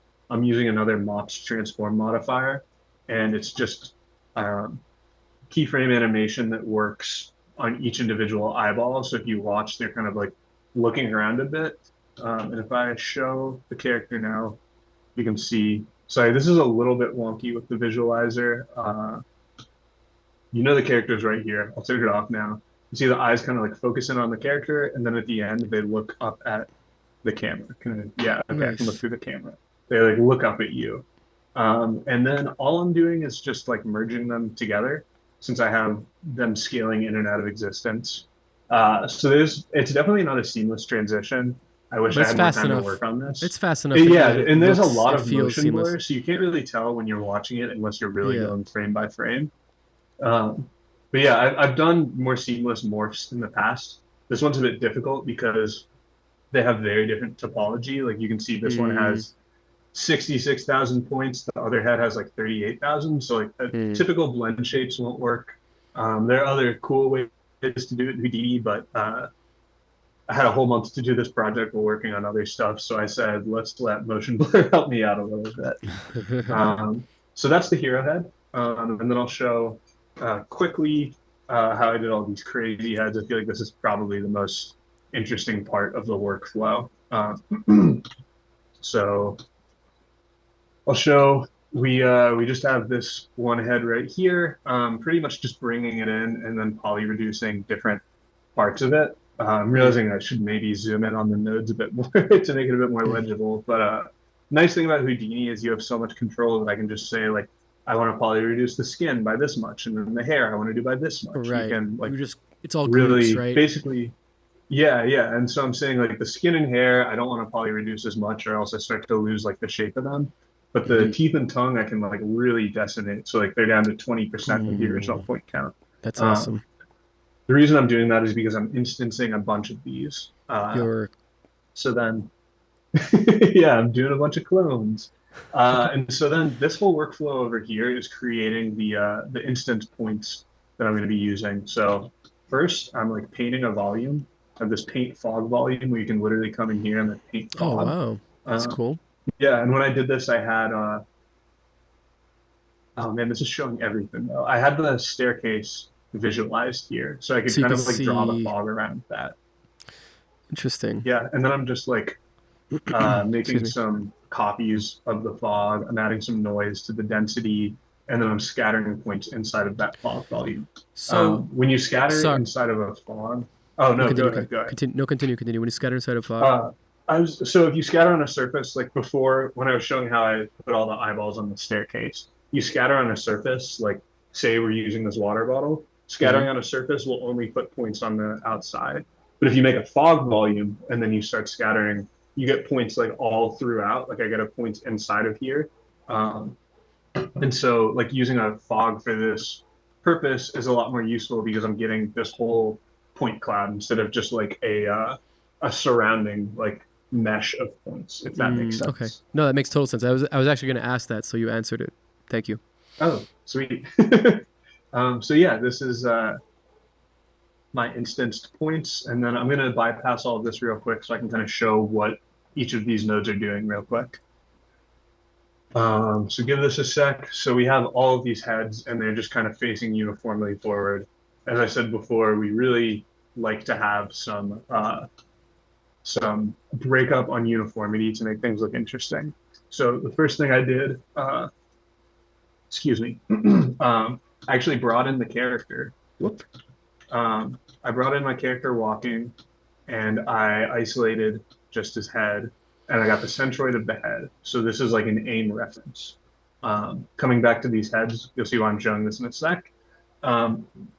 First, I have like an aim target on here, and so you can see like as he's walking, you can see that point here. Let me merge these together actually, because I think it's going to be too hard to see over the screen.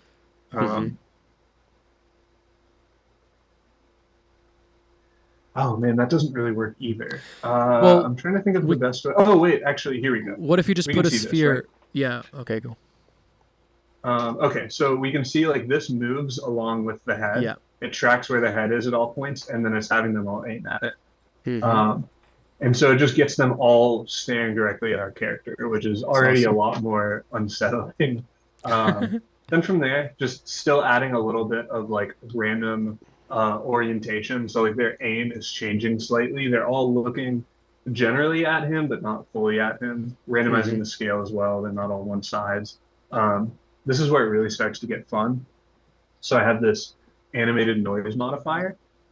So they're all just kind of like flying a little bit through space. I feel like this gives it a really weird, like surreal feel. Like it doesn't feel natural.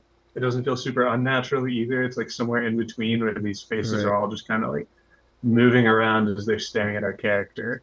And then this last one was just to kind of like tell a bit more of a story. So like when we watched the animation, you saw at the beginning there's like dark fog, and then the fog clears and they all kind of fly into focus.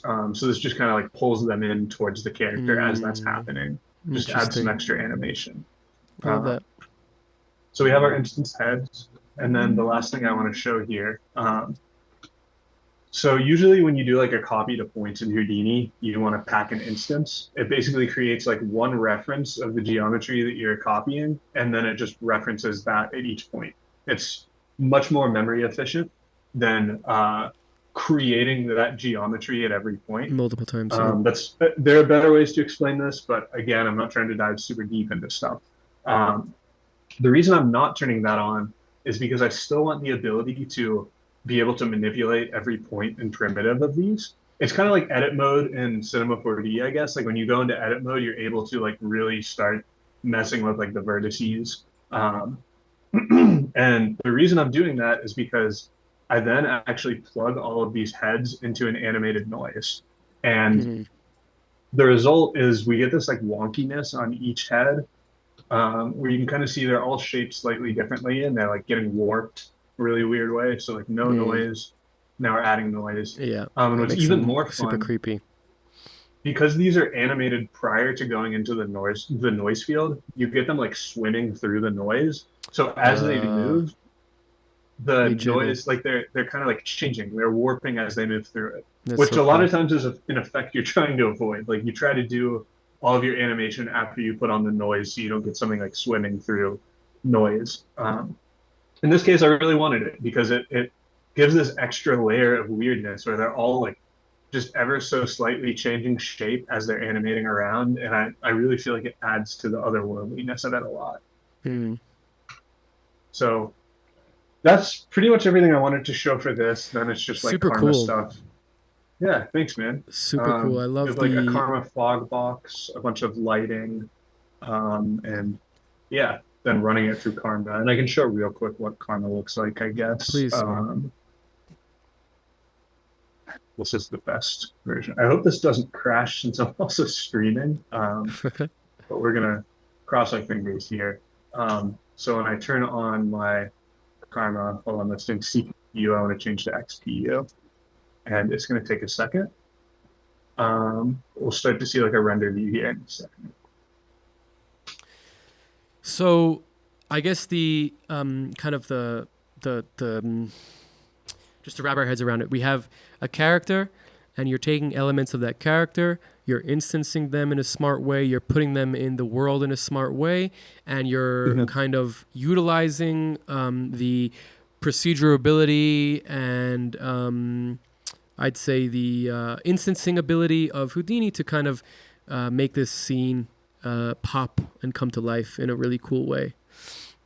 Yeah, and I'd say it's a mixture of doing some like manual things like actual keyframes and then also building out systems where I could quickly just like change like the scatter seed, which is a number that like alters the randomization. And suddenly all of these heads would be placed differently. There are a lot of little things you can do to just kind of like tweak it or like art direct it.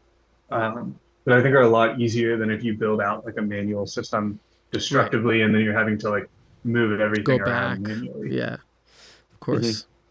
So yeah, Super this cool. is Karma, and then I can also like start to move around within the viewport, and it's very slow just because there's subsurface scattering on every single head. But one of my favorite parts about Karma is you can just kind of like move around. You could take a light and start like aiming that light, kind of see how these lights are placed here.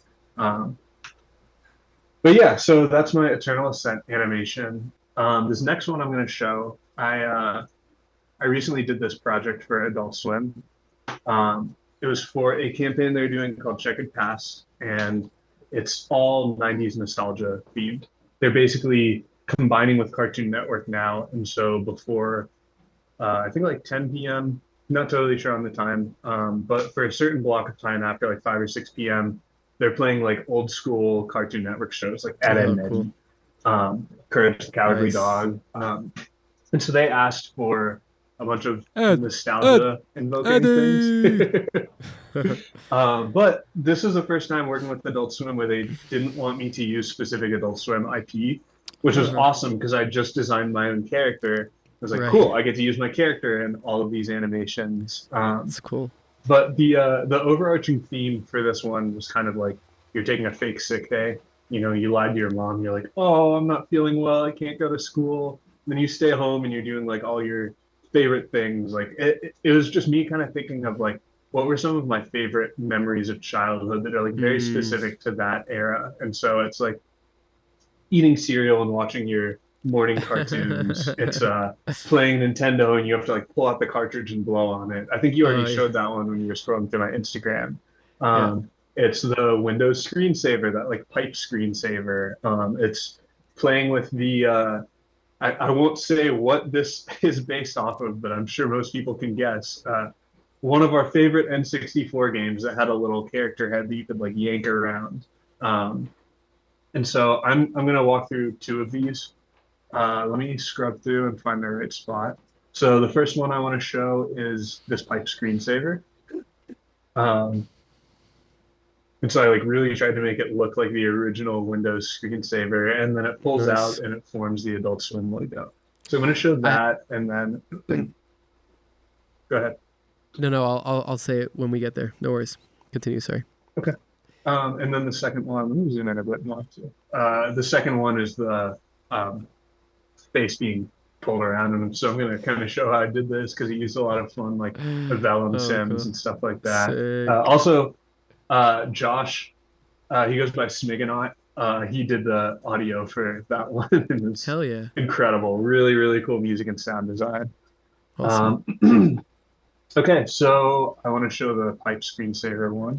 So the pipe screensaver, I tried making, well, I made a similar thing for whatever, it doesn't matter who it was for, but I made something for a very big dome, like a 360 real-time thing, and I can't even tell you how difficult it was to create these pipes, because like, okay, you're like, oh yeah, whatever, pipes, like just draw a spline and put a pipe over it and yada yada, but it's like it has to have a 90-degree angle on each thing, and you want to make it in a way, I don't know how you made yours, but I wanted to make it in a way that it didn't go over the same places twice, so you had to almost like make a I had to make a library. I made it in Touch Designer, and the way that I did it was that every time it had a point, and then it moved forward one, like in time. It moved forward one in time, and then you had a variable of x, y, z,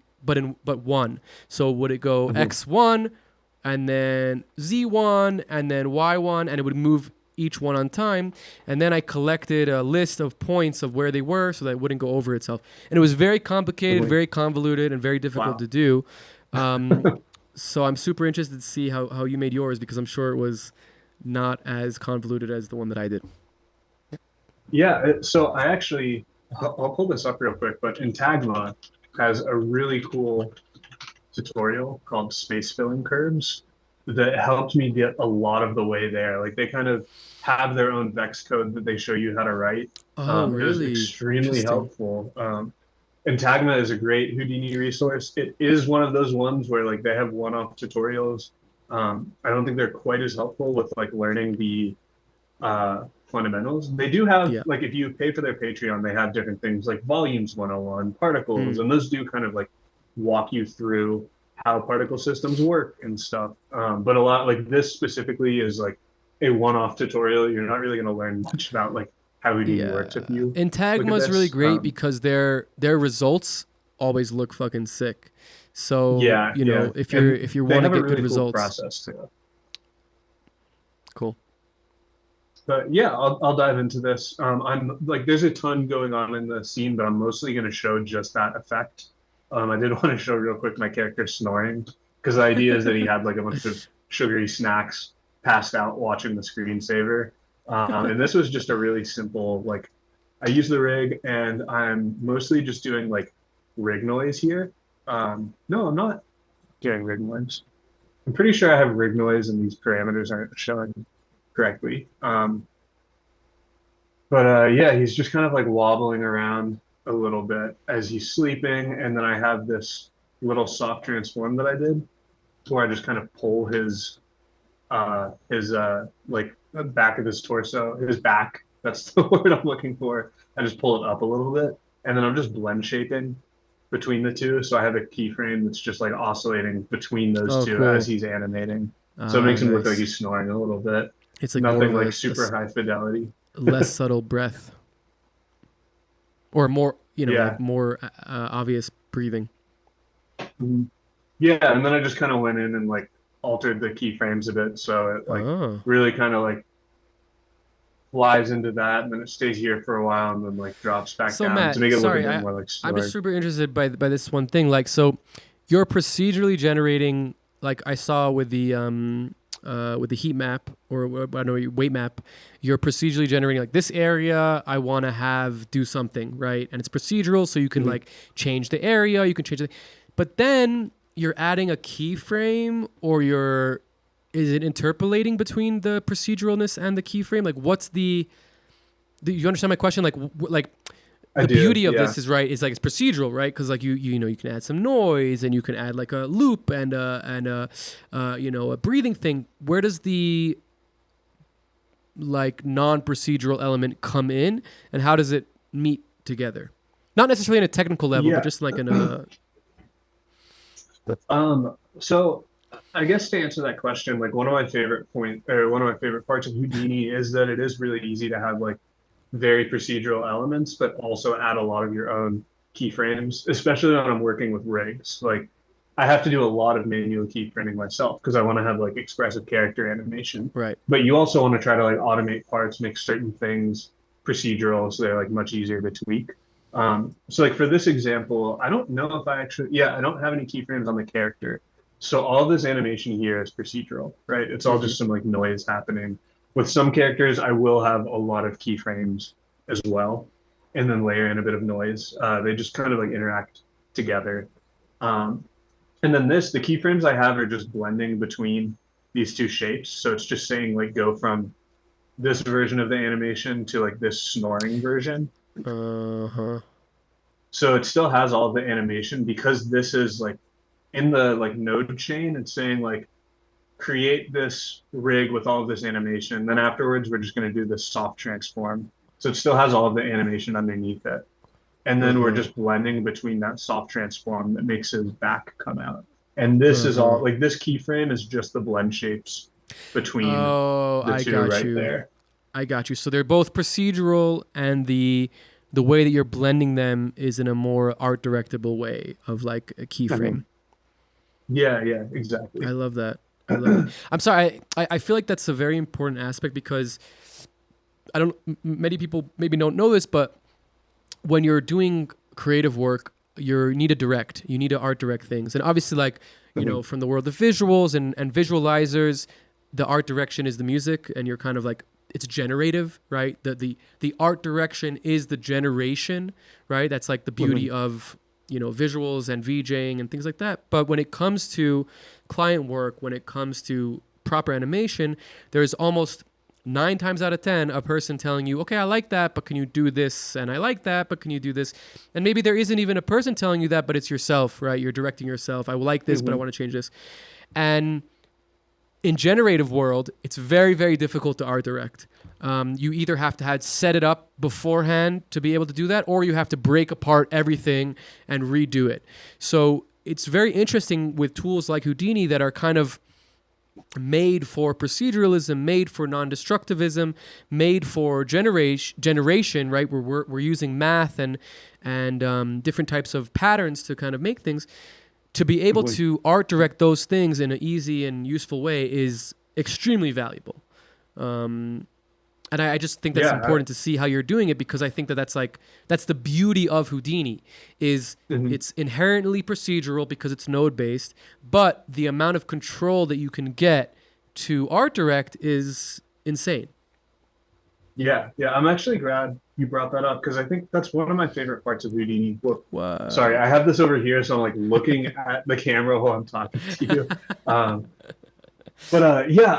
I think it's so helpful for client projects because to build out a system, it takes more work up front than it would to just like manually place stuff for like a first pass. But then like clients always have notes, or like if I'm working on my own animation, I always have notes for myself. They're like so many revisions you need to make. And so if you can take a bit more time up front to like build out a system that's easier to tweak, aka proceduralism, you have this like set of rules and like logic that you built out, and then you build a bunch of different controls for that, then it's way, way easier to iterate on it. Especially like even if you have keyframes, they don't conflict with each other as long as you do things correctly. Right. I do think it helps tremendously with client work. Hell yeah. All right, I'm pulling my Zoom back over so we can. Okay, cool. So now onto the fun little tool, the system that I built for the pipe screensaver. So I'm basically taking this like larger PC, which, by the way, modeled by Stuart Hudel. He goes by Refractal. Or actually, I think now he goes by Stu.art. Stu.art, Stuart, and he's from Neuro Studio, an awesome collaborative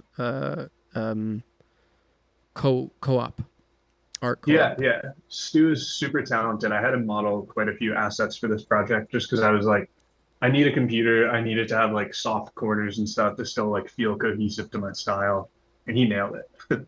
Nice. And so this is me bringing in his computer. I'm isolating just the inside of this. And I'm going to use this to kind of like generate points for this simulation. Okay, so we're going to jump in. For organization purposes, I put this in a subnet, and then I actually have a few different parameters I could change out here. I'm not going to mess with them at all because I found what worked. But I'm basically, careful. Basically bringing in this computer. I have the Adult Swim logo, and you're not going to see it yet, but I match it to the size of the computer. It basically says like snap it to the center of this little isolated part of the computer. Then I'm like scaling it a little bit to make it work nicely. And then kind of similar to what we've seen. Let me make this background dark. Kind of similar to what I did with all the different heads. I'm creating a fog so that I can get a bunch of points from volume. Instead of using a scatter, which will kind of like randomly place points from volume will do either a grid or a tetrahedral, and it's uniformly placing points, which you need for a system like this because you want all 90-degree angles. Then you are basically making every single point in this group called food. That's actually used for the algorithm. So once a piece has kind of like become part of the pipe network, it's no longer food. But until it is, it's able to be like quote unquote eaten by the network. What we were talking about before, where you don't want to have pipes going over the pipes places that have already been made. Yeah, this food will help solve that. And then here I'm setting a certain number of points to active. I'm not going to go into like what this code is really saying, except to say that like this number of iterations is saying how many points I want to be set to active. And you can see here, this is showing my point groups. I have 10 active points and the rest are food. And when a point is active, it's now going to start eating food around it. So now we go into a solver. Houdini has different types of solvers. So like you have your like vellum solver. This will do like cloth simulations. You have your pop solver. Pop. Yeah, you have your like pop solver. That's going to do like particles. But you also physical just have bodies. Solver. Yeah, like rigid bodies, things like that. Body. Solver is literally letting you build your own simulation. At its core, the way a simulation works, if it's not a physics simulation, it's not considering gravity. It is just going to grab data from the previous frame and use that to influence the current frame. So it allows certain effects to like build off of themselves. It's allowing you to see like what is the value stages. of something at the previous frame. Yeah. If you have a physics simulation, all that really means is you can grab data from the previous frame, and you can also do things like gravity, which is basically saying like, what was the velocity at the previous frame?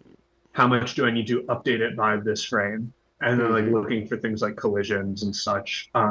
So basically this is a bunch of code that's kind of saying like, at each point, we're going to look at like active points, and then we're going to grab a certain number of close points. So I have this max point set to 6. It's basically going to say we have this radius that I also set here, a radius around each active point. And it's going to say we're going to grab a maximum of 6 points that we can find in that radius. And then it's going to randomly select one of those points, and it's going to create a polyline connecting them. And then it just updates the active and food groups. And that's basically all that it does. So it's just ends up creating all of these like 90-degree angles. I don't know why that's stopping right there. Oh, I do know. When we're inside of a solver, we can't actually like perfectly see all of the results, but here we can see. No, why is that?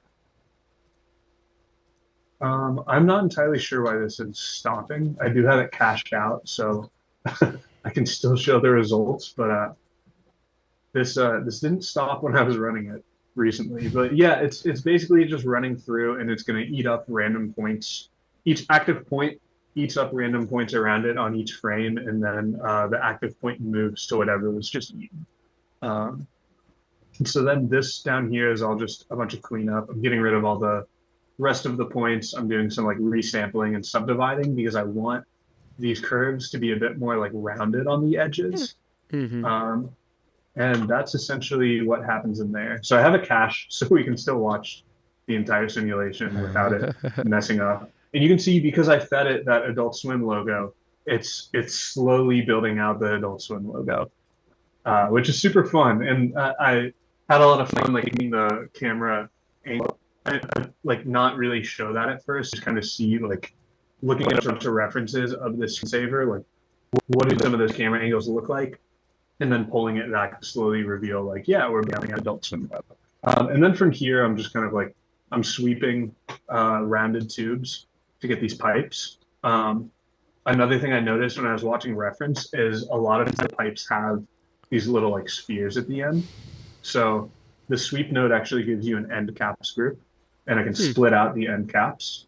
So the end caps are actually coming over here, and then I'm doing a loop. Thicker. So yeah, a little bit thicker. And I'm basically saying for each of these end caps, I instead want to like place a sphere at the bounding box. So you can see we have the end cap. Afterwards, these are all spheres, and then we're just increasing the size just a little bit. So if I template this and then go back, you can kind of see like we have the initial end caps, and then these are the spheres that are actually building around them. Super cool. And then I just merge that back in. So we get our pipes, and then we also have these spheres that are kind of like following along as it builds. And that is essentially it. Yeah. Because this is awesome. Thank you for showing this. The 90-degree angleness of it, is that built into the solver code, like that if I'm going from point whatever A to X, that I'm not going to go at a 45-degree angle, it's always going to be at a 90-degree angle? Yeah, it's basically because of the radius that I'm setting. When I'm saying like look for close points, you're following this radius, that it only catches the points that are at 90 degrees instead of grabbing ones that are diagonally. So it was just kind of like playing with that, like this. So it is inside of the logic though, right? There is like something that's saying, okay. Yeah, because that was. I'm sorry I'm harboring on that, but that was, and I used harboring correctly, but that was something that it was so difficult to get into the fucking logic of like only do 90 degrees. Like here you're using like, I'm going to show what I build as well, because I just, it's so interesting the differences between them, but obviously the same result at the end. Because you have a known idea of what you want the shape to be, right? You have the points, which obviously give you a little bit more kind of understanding of where you are in space. But like I can't show it with my mouse, but I could easily like say, okay, well, go from point here to here, and then it wouldn't be 90 degrees, right? It would be like a different degree. So it's like, it's almost more difficult, the fact that you have points. For me to make the 90 degree, I just had to make a rule that it always went by 1. So that if I go from point, well, it's not points. If I go forward in time and I go up to X or up to Y or up to Z, it's always like a full integer, and therefore it's always going to jump at a 90-degree angle and not like a half. Does that make sense?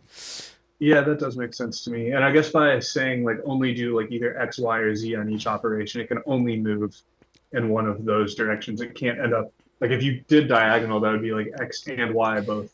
Exactly, or it would be 0.5 on the Z, right? And then it would go that way.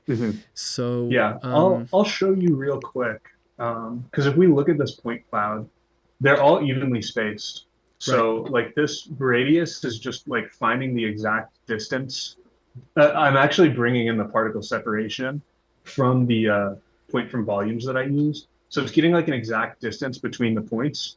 And when you have them like diagonal, like if you think like Pythagorean theorem, where you have like your hypotenuse is always going to be longer than either of these points or nerd alert distances. So as long as you don't make the distance too long, it's not going to start catching anything that's diagonal. So it'll only be going to points that are either like directly above it, directly behind it, or directly next to it. But I think like if I brought up this max radius a bunch and I ran this, it would start. I do think it would start zigzagging along and not just doing 90-degree angles. Yeah, that makes sense.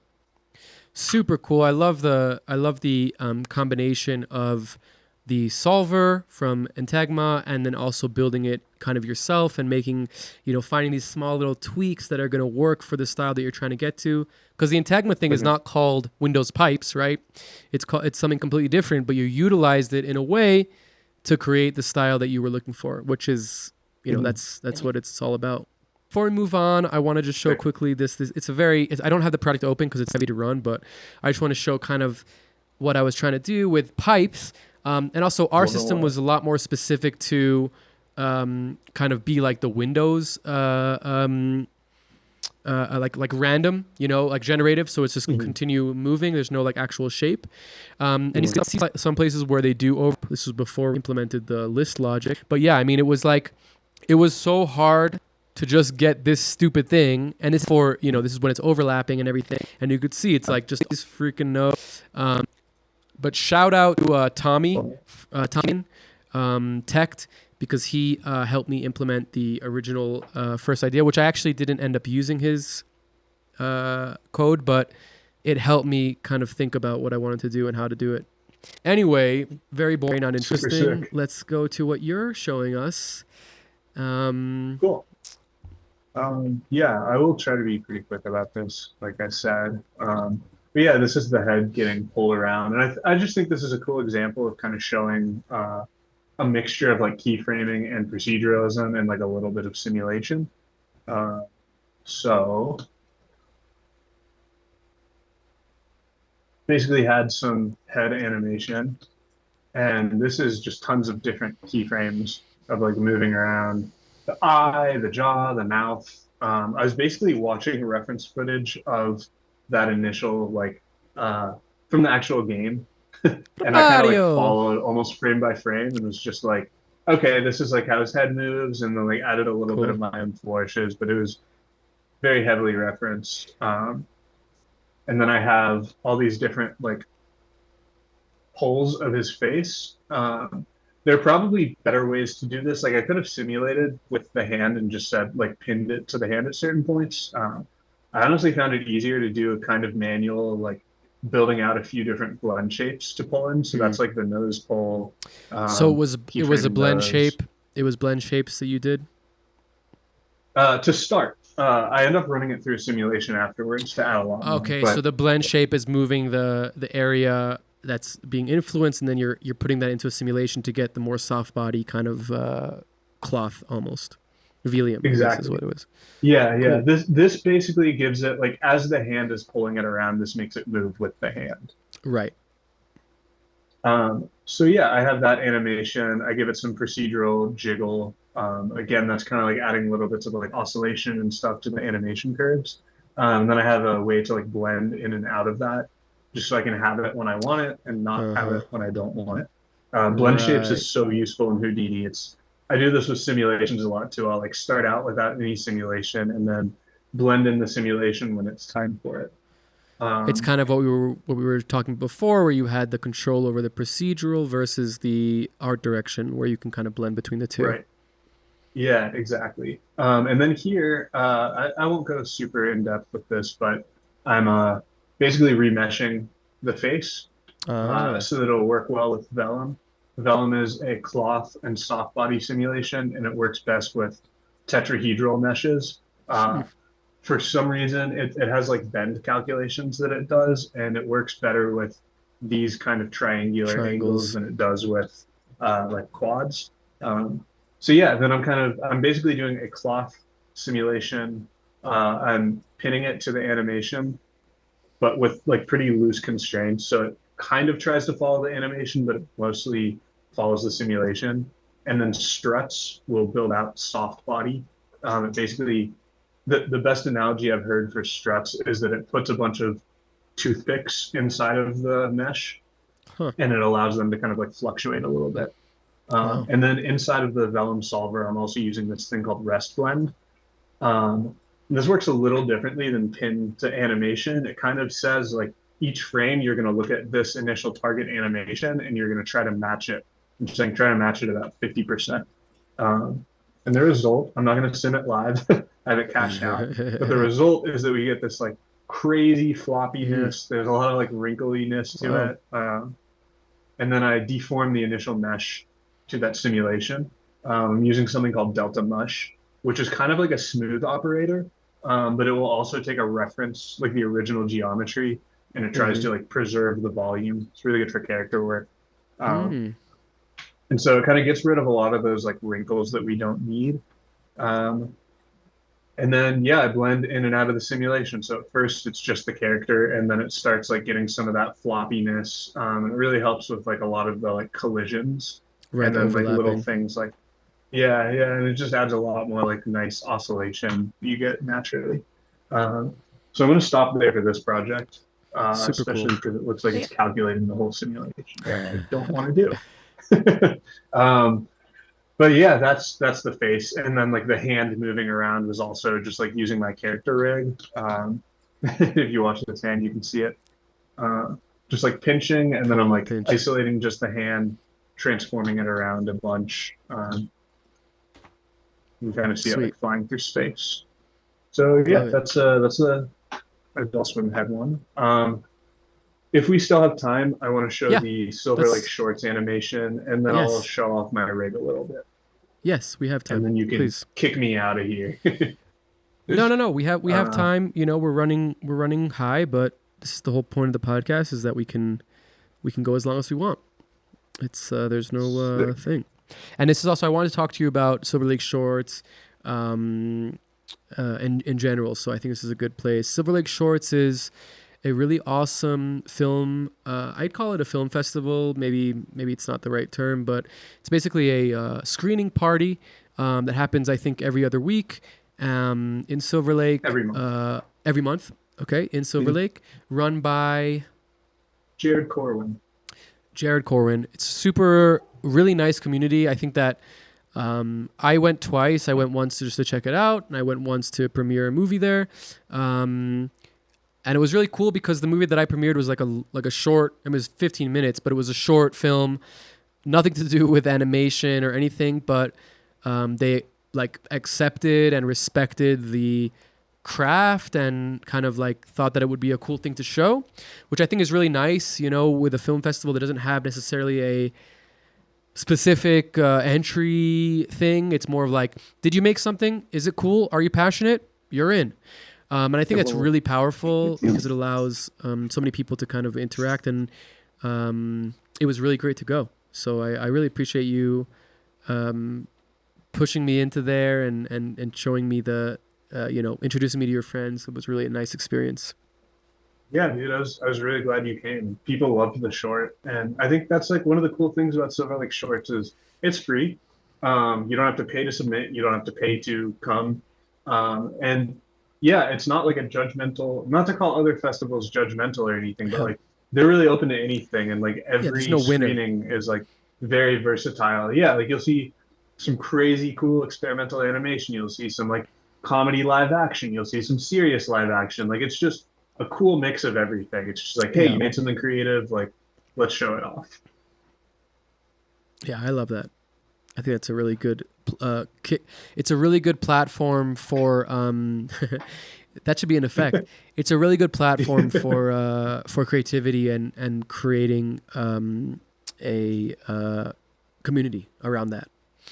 Yeah, it's been huge for me too. Like when I moved here, I didn't know that many people, and I've made so many friends through Silver Lake Shorts. It got me like interested in making short films. I was like, after deciding I didn't want to VJ anymore. Not saying that I like would never VJ again, but it's not like my focus anymore. I just want to make animation. And I was trying to figure out like kind of what I want to actually do with animation outside of like paid work. And going to Silver Lake Shorts, I found so much inspiration. I was like, I want to make short films. You know, I want to like tell stories. I want to do fun, weird, experimental things. But it's like it's such a fun format to work with.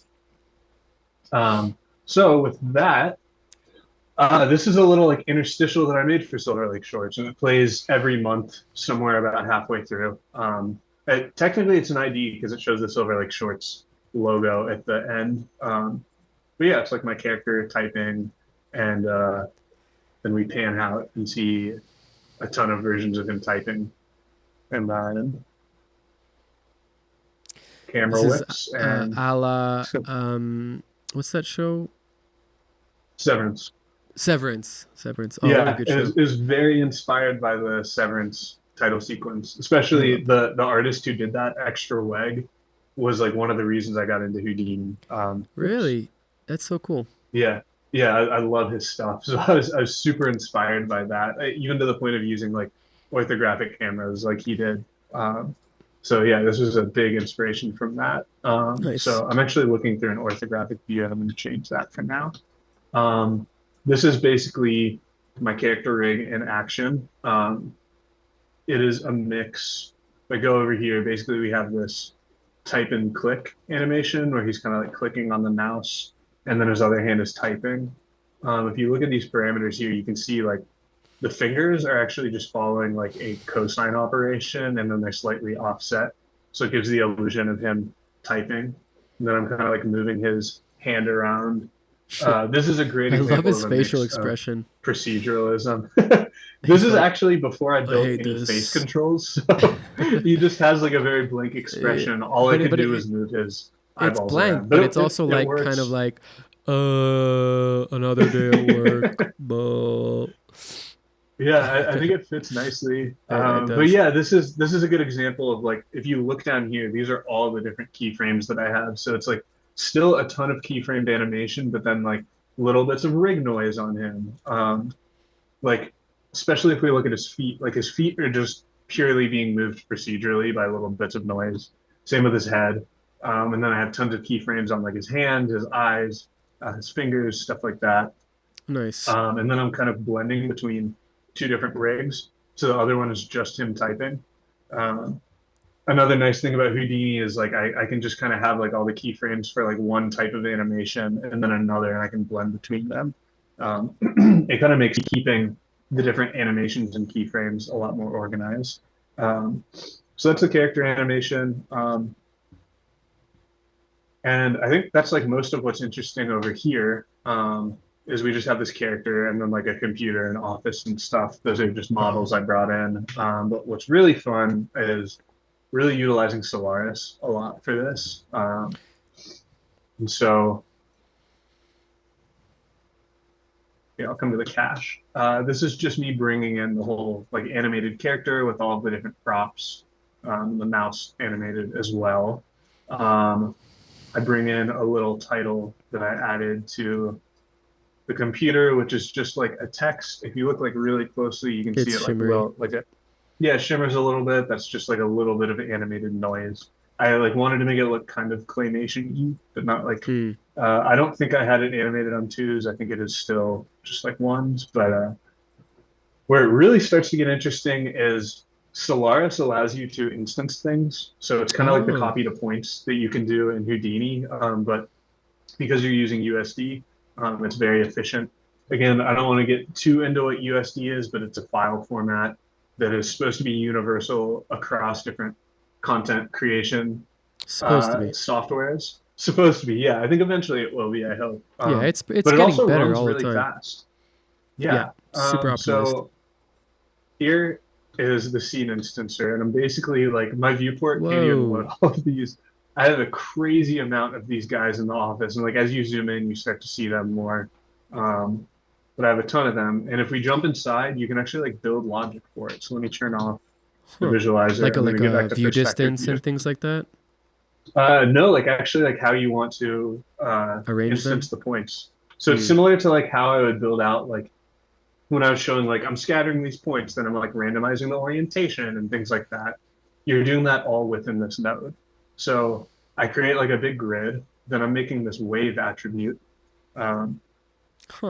It's just using a sine wave, like oscillating away from the origin, which looks kind of crazy just because it's not like a square, uniform. It's more of a rectangle. Yeah. But then I add some noise to it, and I'm actually going to use this. You won't even see it here, but I passed this attribute off to be used into the next node, and it's used as a frame offset, just so that like every animation isn't on the exact same frame.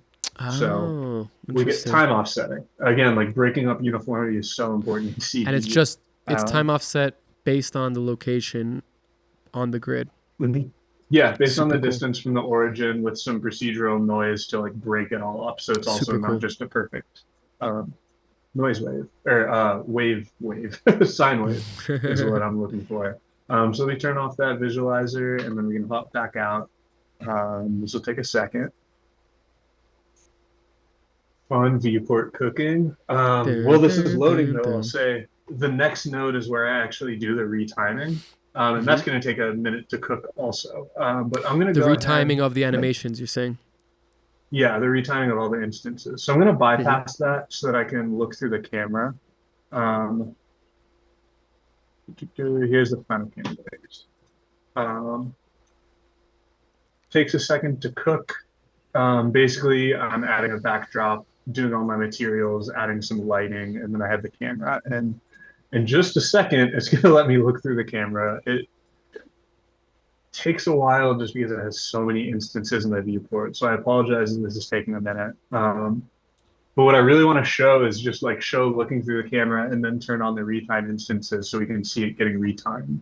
I'm not sure if it's going to let me do that. I don't know why it's taking so long. Okay, I'm going to kill this. The other fun thing that I'm doing though is I'm using, oh, here we go. It's finally picked up here. Okay, looking through the camera. Another fun thing that I'm doing is I'm using orthographic projection here. Normally we use like perspective projection for a camera, which makes things look how you see them in the real world. what orthographic does is it flattens perspective. So like with a perspective view, we would be seeing like as you go into the distance, these characters get smaller because they're further away. But orthographic like flattens that all. So like no matter how far away you are from something, it all just looks uniform. And it creates this like really cool kind of like surreal look. If I switch over to perspective real quick and zoom in, or we can see a difference, I hope. Yeah, things closer to the So hard camera to, are like, bigger. find. Things further away are smaller. There's Yeah, they different cascade away. perspective You know, they like shifts. slowly get smaller. Yeah, with orthographic, it So, keeps it uniform. mhm. But yeah, I'm just going to turn on this retime instances. This will take a minute to cook as well. I apologize, but I do think it's cool to show because like when you That's see okay. it, when you see this gear stop spinning at the top, you're going to notice like they all reload and some of them are like doing different actions. So like, And again, if we this is look at using this character's eye, this is using the noise texture that you showed us before. yeah, it's the distance from the origin mixed with some noise. So like you can see this character's looking forward, and then these guys are looking to the side. He's typing. These ones are still on the mouse. It's not a ton of variation because it gets extremely expensive on the GPU to cook all of that. But it adds just a little bit of variation to it. It adds enough to make it seem like they're doing different things. Yeah, and I think that's about it for what I wanted to show Cool. on here. I wish I could show a bit more in the viewport, but it starts to show them all as boxes as you zoom out. But it's just a camera animation pulling it away and then like whipping back in. Nice. Well, let's see what else we got. You got for us because we are coming to the end, but I would love to see one Cool. more thing if we can. Yeah, I'll try to be kind of quick with this, but I just wanted to show how I rig Ooh. characters. So this is a sculpture that my friend David created for me for this purpose, actually. He goes by Mellomograph on Instagram. Definitely worth checking out his work. He makes super, super cool sculpts. This is all VR sculpted, and he did it in like 30 minutes. It was crazy. Oh my It's such a gosh. fun character. We're going to come back to him in a minute. First, I just kind of want to show really quickly my character design process because I designed my character fully in Houdini, which is not super efficient, and I'm probably going to start transitioning to VR sculpting, but it is nice because it's procedural, and like as I iterate on this character, I'm working on a short film right now where I'm using 5 different iterations of this character, like different characters in the same style, and I could kind of like take, this looks like a crazy network, but a lot of it is like really basic operations, but I could kind of like tweak little things to get different characters. So I basically build out like this very ugly looking head. Like it doesn't look like anything yet, really.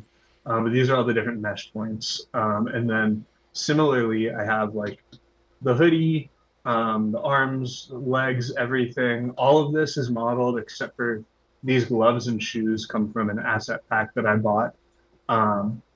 Like the hoodie is fully procedurally modeled.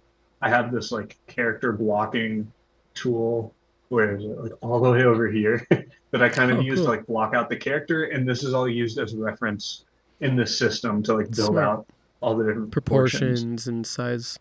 Yeah. Then this is VDB modeling. So again, just kind of like bringing everything in as VDBs. This is a workflow I learned from Chris Rutledge.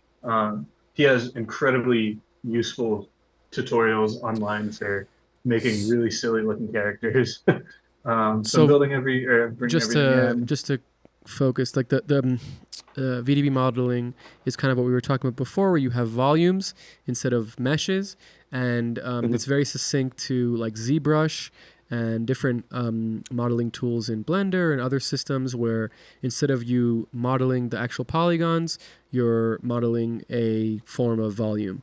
And it allows for extremely high detail, a lot of blending, a lot of smoothing, and it allows you to use brushes. So for instance, if I wanted to draw, like I want that ear, right, with an interesting shape in it, I can actually make that into a brush, and then I can just paint that onto the model. Whereas if you would be using normal geometry and topology, it would be very difficult to do that, and it would probably not work very well. So yeah, sorry, just a side.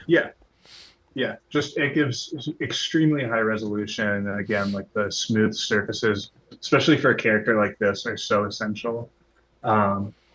So yeah, then I just convert it back to quads. I'm kind of like bringing everything together, and then I eventually have this character mesh. Rigging in Houdini, I love. I wish I could have hours to go into this alone. Next But one. basically, you just show like while you're viewing your character, you can kind of come in and like draw out a skeleton. Um, Wow, it's a that's really fast. nice interactive tool. And it will also like if you start drawing on the character itself, it like Snaps. puts it at the center of the geometry, which is really nice. You get things like pretty nicely placed. Over here is a lot of tools to procedurally like orient joints, get different groups. I had also modeled my characters at way too big of a scale, so it's also scaling the character and the skeleton down to like a reasonable scale. So this is like about the height of a normal human. Um, and then yeah, this over here looks really silly, but it's kind of like creating all of these specific shapes to inform the weight capturing. Okay, And a lot I of was more gonna ask. traditional tools, you have to do something called weight painting. Hmm. Basically, you're telling the mesh for each joint, like for the elbow, right? You want to tell it like the elbow should only be influencing all of this and all of this, and it gets more specific for like jaw. You like only want very specific regions of the face to get affected. And it's a very manual process, and as soon as you like make tweaks to your character or something, you lose those changes. And proceduralism is all about not losing changes. It's all about being able to like iterate and like plug a new model in, and it just kind of works. And so procedurally generating weights is incredible. For other rigs I've done, like you can actually separate like different parts of the geo. Like a character I did for work at FX, which can't really get into, but I needed to get his tongue to not be influenced by the jaw at all, and I was able to just split out just the tongue, just the skeleton for the tongue, and then generate the weights from that, and then merge that back into the whole mesh. Hell So yeah. you just get so much control for like generating these weights without ever having to go in and like painting around on stuff. Yeah. Houdini The does weight. have ways to weight paint if you need to, but I really try to avoid it. No, weight painting is for sure the most tedious part of rigging. Making a skeleton. There's a lot of kind of thought process of like what is my end goal with the character, but that's like the first initial. The skeleton is very going to also be based upon the mesh that you made and the character that you made. The weight painting is very difficult because it's hard to automate. Right, it's hard for me to know that this joint to this joint is going to only influence this. And yeah, maybe an arm is easier because you have different places, and you can see that this painted area is what's being influenced. Being able to have it procedural is extremely valuable. And there are a lot of tools nowadays that do auto rigging. So like in Blender, there's a lot of auto rigging tools that will kind of look at where the skeleton is, proportionalize it to the actual mesh, and give you a little bit of a automatic kind of thing. But 9 times out of 10, you have to fix it. And also, it's a process that isn't procedural. It is destructive, whereas procedurally doing it is non-destructive. It's not automating it. It's just making it more malleable and more available to change, I would say.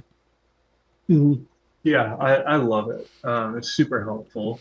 So, anyways, that's like building the skeleton out. Now I want to show the actual rig. Um, just kind of briefly show what it can do, and then jump inside to show quick overview of like step by step what the rig is actually doing and how modular it is. And then the last thing I want to do is just show like, hey, my friend David created this character that looks nothing like mine. How easy it is to just plug it into my rig tool and have it working. Awesome. And so this is the rig. We have tons of different parameters all over here. Little things like controlling the control shapes to like keyframing all of these different things. Basically, these control shapes just make it a lot easier to move the character around and pose it without having to see like the entire skeleton. And then there's lots of logic built into this beyond what a skeleton does. Like I had this eye target. Right? It's a mixture. So like what I just moved, these are FK right now. This eye target is just like a rig or like an aim constraint. And then I have That's the upper constraint. lids also following it. That's so cool. Just for anybody who doesn't The know, legs are IK. an IK is a type of kinematics, so it's science-based movement. So when you look at a body, there is science about how the body moves. Like for instance, if I move my arm out, right, then my arm has extension based on the movement that I make, and that's called inverse kinematics. It's a type of mathematical equation based on a bipedal skeleton, and that is brought into 3D rigging so that instead of me having to like do a movement for this part of the arm and a movement for this part of the arm and a movement for this part of the arm, if I just move my hand this way, the rest of my arm is going to move in a natural way. So that's IK. And FK is, what does the F stand for? I actually don't remember. Forward inverse and forward kinematics. Forward. So yeah, I think a useful analogy is like IK is like if you're using like a marionette, you know, you like have the strings that you pull like the arms and the legs around, versus like FK is more like those like posable figures you can get from like art school or art stores that people use for like figure drawing and stuff. But you can also see here, like I'm posing the arm in IK and FK right now, so like I'm moving one joint at a time. But if I change the arm over to FK, and I'm hoping that this will work, sometimes the IK is a little wonky until I jump in. It's not working. Sorry, give me 1 sec. This is a weird Houdini bug that I reported forever ago, and they haven't fixed it yet. But I literally just have to change side effects. Name. Come on, side effects. Jesus. Usually they're so good with bugs too. Here we go. Now it works. The way this works instead is I have this. This is kind of telling the arm how to twist the elbow, and then I am just placing the target. And in this case, the wrist is the target, and so I can just move the wrist around, and the arm will move in accordance. And it's also helpful. Like you can see this on the legs when I move the body, it can keep things planted. To be specific, an IK will keep things planted. So like your legs, your feet, you always need to have the weight kind of on the feet. So like as the rest of the body moves, the feet still stay planted until I start moving them over here, and then that's just the twist joint. Yeah. But again, the power of being able to switch between IK and FK, IK is going to give you a more natural, organic feel, but maybe you want to do something that's totally art directed and nothing to do with kinematics and physics. The ability to switch between them is so powerful, right? I mean, like that's like you can't really do that in most softwares. You have to decide beforehand: is this skeleton an IK or is it just a normal FK? So being able to switch so fast, regardless of the bugs, is extremely powerful. Yeah, and again, it's just a quick bug where I hop inside. I actually found a solve that I used at work. I just haven't implemented it into my personal rig yet. But yeah, and then I have like a ton of different blend shapes that I can control for like changing the character's expression, pupil dilation. He's very high. The eyelids, yeah, he's feeling something Tripping now. I can make him balls. like smile and frown, all kinds of fun stuff. So it's a ton of fun to play with. But I'll jump in real quick and just kind of show how this works, because basically you can add joints. And the benefit to doing this, like I'm adding my like eye look at target and some heels. These happen post capture, and so you're creating joints that aren't actually like directly affecting the mesh until you build out specific logic for it. So they can be really useful. Like an eye target, you kind of only want to work based on the logic you build in, if that makes sense. I don't think I'm explaining that in the best way, but no, it's a little bit hard to. It's basically you have like your skeleton is influencing the capture of the mesh, and then you build extra joints afterwards that can have additional functionality. Sorry, capture weight, like the weight planing essentially of the mesh is maybe a better way of explaining that. But then basically the way that this works is you kind of go one by one. So I'm building out the main controls. So I isolate just those joints, doing some reparenting. You attach the control geometry that you need, and then you're just building your rig pose, which is all promoted up to be used at the top level. Leg controls, all the logic is here. spine and head controls. This is where I have my arm FK and IK, and I can blend between the two.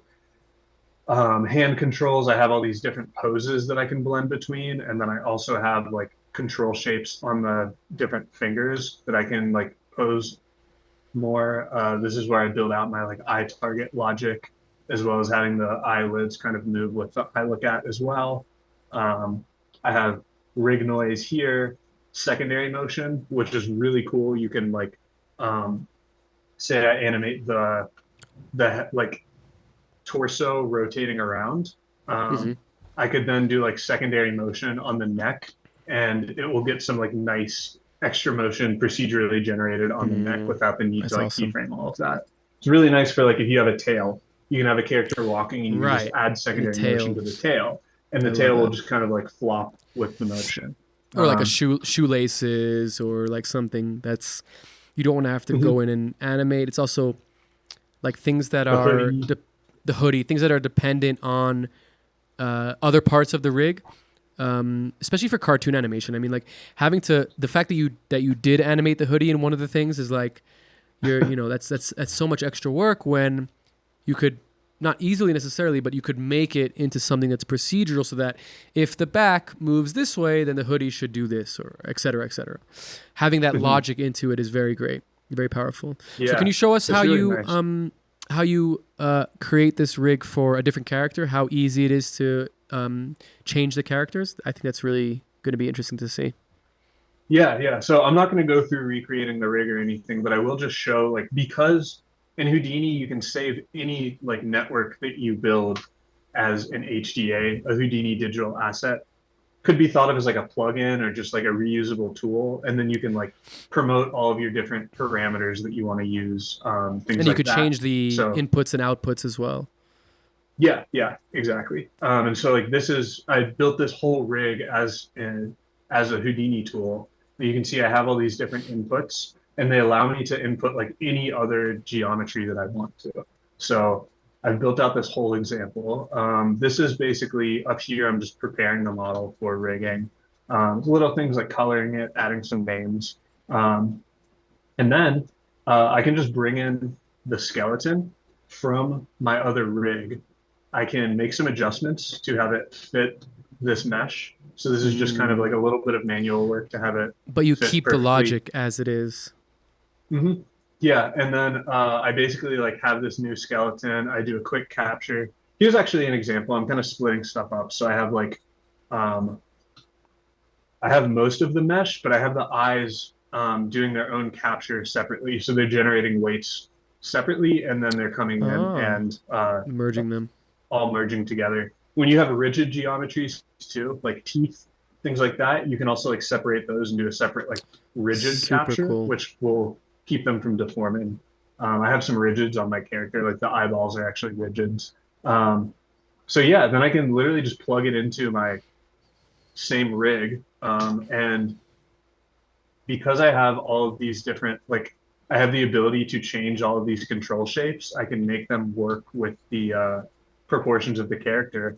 And then just like that, I can start moving it around, and all of the controls work, which is really crazy. There are a few things like the jaw doesn't work because this character's mouth is over to the side, but if I wanted to, I could move the jaw joint and build it to work. He's so silly. He's so silly. Yeah, he's definitely not anamorphic. Yeah, I can have him just like looking around, and you have so much control like right off the bat, and it's crazy. And so like I have a few like fun examples I've done with this so far. I also took it a bit further, and I also separated out the necktie for capturing. Cool. And so basically like similar to what I did with the eyeball, I also did like a separate capture of just the necktie, and that gave me some additional control there. And then I can come and start to pose the character again with the rig. This is just a little bit of like animation that I added, very silly. But then you can also like you can do like multiple rigs that you can chain together, or you can like bring the animated skeleton from the rig and you can do your own operation. So here I'm like building a full body IK, and then I'm plugging it back into the rig. And so I'll show you like what that means. Essentially, I have this like extra functionality that I built, and I can start to like just move different parts of the character around in really funny ways.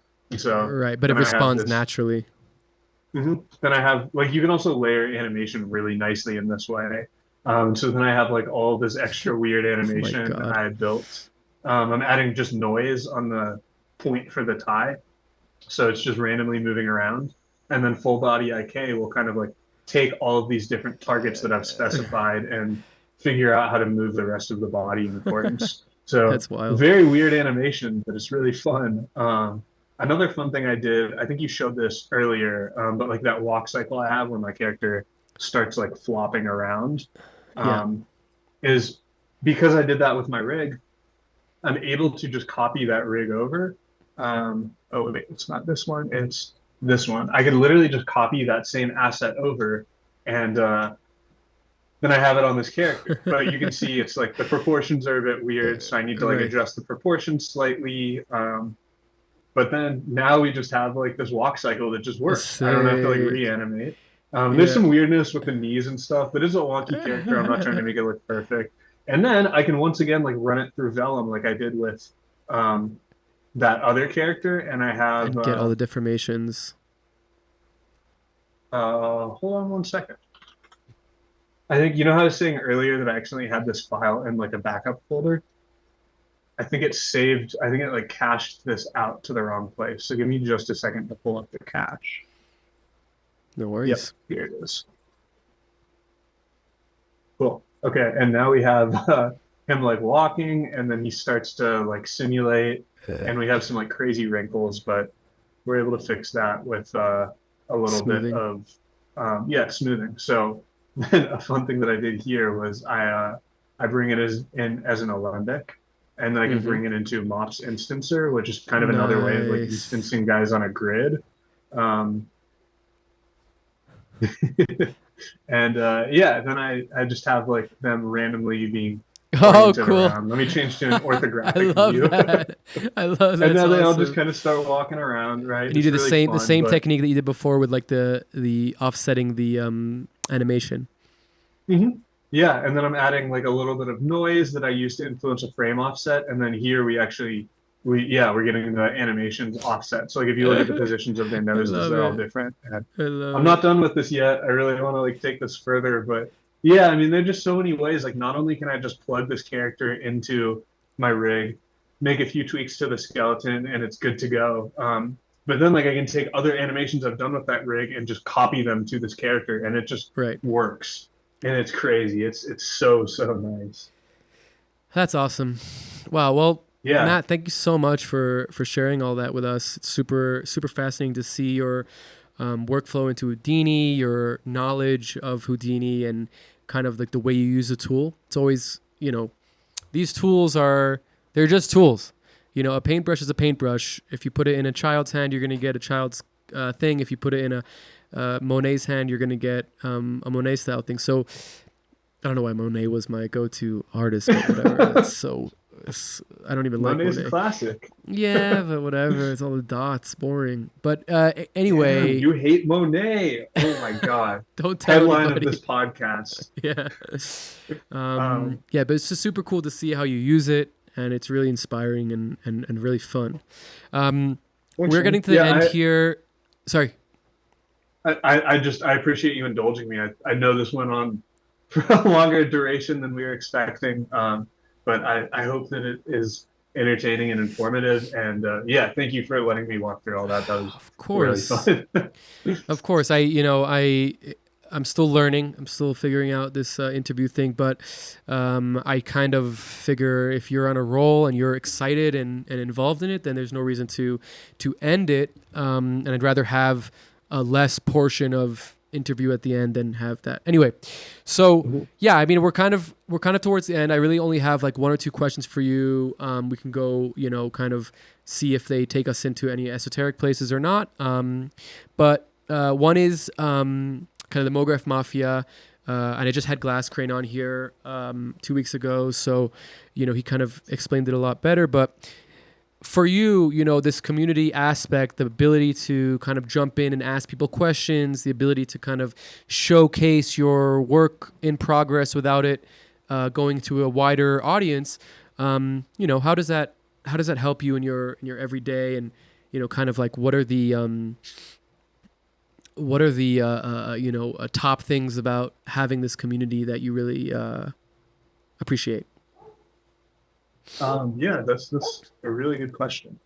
I think there's a few things. One is just being around a bunch of artists and kind of like seeing what they're constantly creating is super inspirational, and just like getting to know different artists, seeing like their styles and like their workflows and everything is super helpful. So yeah, just like keeping you motivated is really helpful. Having communities to ask questions, especially like recently building a new computer was crazy. I packed 2 GPUs in it. It was very intimidating, but I had so many people that I was able to like reach out to from different online communities. MoGraph Mafia, like specifically Ethan, Nox Lumina was super, super helpful, Yep. but also people in Houdini discords. Again, some of my friends like Parker, who's like really helpful with Houdini, just like tons of people coming together to like help answer questions that I had. Same goes with like general CG work, or like if I need feedback on an animation, if I'm like, why is this just, it's not clicking for me. I've been looking at this for so long. I can't really see it with a fresh perspective, but something is just not interesting yet, or like just isn't working.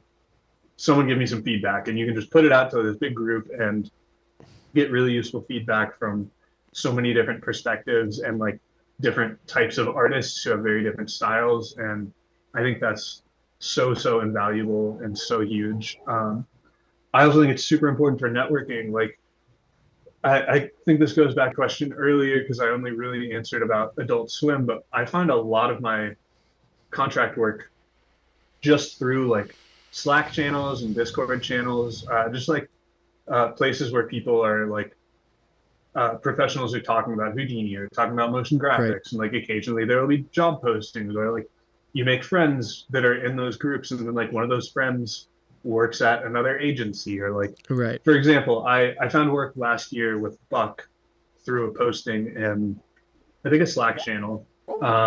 Once I started working with them, I recognized a guy in there that I was like, whoa, you're in like this Houdini Discord that I'm in, and we became really good friends. And then he left Buck and he started working at FX. And in December, he was posting, just asking around if anyone wanted to come work at FX with him. This is FX Networks, like who does like Shogun, Atlanta, The Bear, shows like that. And I hit him up and I was like, dude, I would love to work with you again. Like, it was so fun to work with you.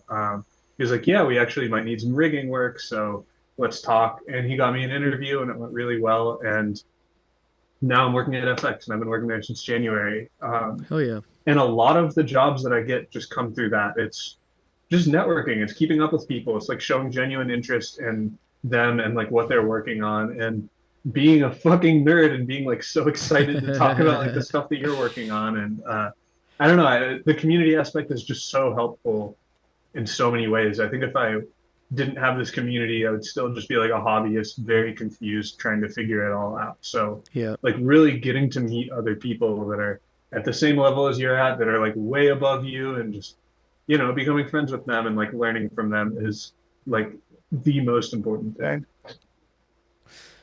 Totally. I also think that, like you said it, like having the geek out, right? Having the excitement, like of you showing me something that you did and being like, oh, I get what you did. That's so cool. I wanted to do that. Like there's such a strong element of that. And I think that it's not, I don't think it's unique necessarily to what we're doing. But I do think it is unique to like the geek mentality, right? Whereas like some places when you figure something out, you don't want to share with everybody. You want it to be your own thing. You want people to acknowledge that you came up with it, or, you know, put it on a pedestal of some sort. I think in geekdom and, you know, comic books and, you know, nerdy things where you're very like insular and community based, I think that sharing of information and sharing of knowledge is so built into it, you know? And I was always like very drawn into that aspect of, community is very important in general in life, but community with like-minded people that are interested in sharing things and interested in you sharing things, that's very unique. You know, that's not always, that doesn't always happen in community. Yeah, it's huge. And I also think like, sorry, I'll wrap this up in a sec, Please. but also just like in LA, like I feel like I've got to know a lot of like 2D animators as well, like people who are really doing like traditional animation and like um, people who do like claymation or like stop motion. And it's really cool to like see those influences as well and like get some insight into their process as well. Like I feel like it's good to step outside of like just looking at the medium that you work in. Like that there's so much expressiveness to a lot of these other types of animation. Um, and yeah, I don't know. I love just kind of like commingling with like other types of artists as well, and like really seeing what they're doing and learning about it. Yeah, it's very astute. I totally agree with you. Okay, so I have one last question, and I was going to ask you something else, but I think this is more interesting. So we can't really talk exactly about the IP that you're working on, Mhm. but let's just say it's a very known character. It's a very iconic character from an iconic IP. And we can talk about the things that you have worked on, like the Rick and Morty shows, and you've done other things with different IPs where you're either rigging or animating. What is it like to, kind of work on your quote unquote childhood, familiar properties, familiar characters, maybe even nostalgic? What is that kind of like? Is there an element of pride? Is there an element of, obviously geek excitement? But yeah, where does it meet you? Those kind of things. Um, Man, I think a little bit of everywhere. Like I think there's a lot of like excitement and pride, but there's also like definitely some imposter syndrome with Oh yeah. working with some of these like bigger IPs. It's also interesting because like so working for Adult Swim, I'm like literally just given like I pitch ideas to them, then I go off, I do every step of like the design and animation myself. Sometimes I bring in other artists like Stu doing some modeling. You I'll get never brought little me bits of in, help. huh? What the fuck? Yeah, well, I don't respect you as an artist. Just kidding. I think Stu is the only person I've ever brought in to help. Oh, But I'll bring in Stu, like a like, musician and stuff. I'm sorry, I cut you Um, off there. but yeah, it's with IP like that, it's really like how can I develop this in my own style? And then there's stuff like working at FX where I can't get into. I don't want to break NDA. I think Bob Iger would get very angry with me and come to my doorstep and beat the shit out of me. We don't want that. But like the IP that I'm working with right now, I'm not. I'm only like I'm working with a much larger team and I'm doing one small part of it. And so it's less about like having my own creative direction in there and more about just like executing a technical part of the process. And that's extremely fun too, because I can take a lot of the pressure off of like coming up with an idea, doing all the animation, doing like, like modeling these characters. Instead, I have like a professional sculptor who's handing me a character. I go and I'm building a rig. I'm handing it off to the rest of the team saying, try out this rig. If you have any issues with it or if you want any features, let me know. And or like doing different like VFX, and then I hand it off to someone else to like comp it. And it's I think both are fun for very different reasons. Sometimes it is really fun to like control the entire project, and other times it's fun to like really like collaborate and be part of a team where like at the end we're all like, man, we all did this. This was awesome, Right. and like you're like a small part of this like bigger picture. But also because I feel like I'm not really answering your question that much.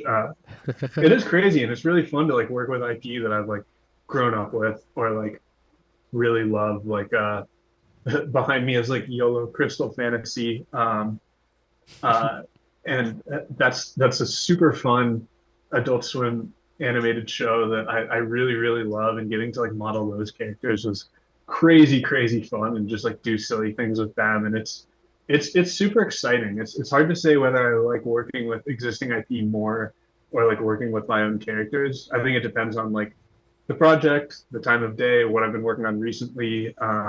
But like it's all just so fun. I don't know. It is a really really fun experience to like take someone else's style, someone else's like characters, and then try to like maintain that style and maintain a lot Hmm. of like what makes that cool, but also like put my own spin on it at the same time. And yeah, it's incredibly fun. It's a really good Yeah, time.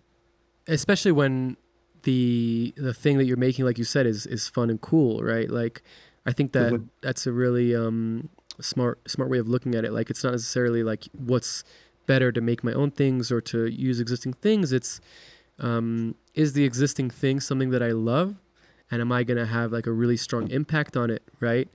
That then Cool. it doesn't even matter if it's something that you created or not. And another thing that popped into my head, it's very this is very akin to a lot of what I'm going through personally of like doing less art and doing more systems operations and more technical things and problem solving and software development. Whereas like, okay, I'm not making an art piece per se, right? But I'm getting my creative juices and my problem solving brain working, and it's active, and I'm getting instant feedback, right? Because I'm making something, somebody's using it, they're liking it, they don't like it, I'm fixing a problem. And it's a totally different experience than like sitting down and getting high and making something cool visuals or like listening to music and visualizing it, which is, awesome. And I love it. But there's a totally different give and take and like I said, a instant feedback for when you make a system and you have somebody use that system versus like doing a visual performance or making something for an animation or something like that. So it's nice to see that you're experiencing that, and I hope that you'll, figure out the best parts for yourself, where you, the things that you love and the things that you don't love, and manage to, work your way into your career. So it's so nice talking to you, Matt. You're really such an awesome and unique dude. I really enjoyed this. It went on long, but that's good. That's a good sign. Yeah, I mean, please, if you want to promote anything or shout out anything, feel free. Yeah, I mean, I'd just like to say first, like, thank you so much for having me on. I've never done an interview like this before. This is my first podcast, my first like real interview or anything, and it's been super fun. I've been following along with the episodes you put out each week, and they're so cool. Like each one has like such a unique art style, different like unique sets. Like it was crazy to see Zip actually VJing. It's crazy to see Yeah. Julius Horse this. Horstash. I'm so horse Josh. Horstash. Horse Horstash. Horstash. Okay. It was so cool to see his process. Like he's an incredibly talented fractal artist. His stuff is Unbelievable. just mind bending. And to hear you guys talking about film too was fractals. Hear you guys talking about film and stuff was really cool. And yeah, I'm loving this podcast so far. I'm so stoked that you invited me on. So thank you. You've been great with interview questions too, and like just kind of like I feel like you asked good questions about like the project files that I was showing too. And Hell yeah. yeah, man, I really appreciated it. It was really fun to talk to you. It's been a while since we've talked too. Yeah. Because Alon used to live in Los Angeles, like 10 minutes from me, and he. We used to live really close to each other, huh? Yeah. I guess I'll just say I'm working on a short right now with Cartoona that I'm really excited about. I have no idea when it'll be out. It's a super long process. Also working on a short film with my girlfriend that's going to be more of like a Glanderco kind of inspired animated music thing. It's Cool. just going to be really silly. Matt's girlfriend is an yeah. extremely talented writer, just FYI. Yeah, she's a TV writer. She works with animation, and yeah, I'm really excited for both of those projects. I wish I could say that it would be out soon.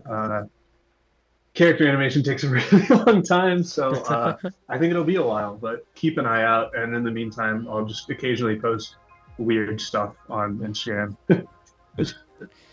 Definitely follow Matt on Instagram and keep updated with what he's doing. Again, thank you, my friend, and hopefully we will see each other Thank soon you so in the much. flesh again. And much love. Yeah, man, much love. Appreciate it. Wow, what an episode. I'm having so much fun doing these. I hope you guys are enjoying. Please like and subscribe. Please share with anybody you think will enjoy. Super huge thank you to Matt for doing the podcast with me. Massive thank you to Mantis Smash for the intro and outro music. Next week on the cast, we have an extremely special guest who maps psychedelic experiences. See you next week.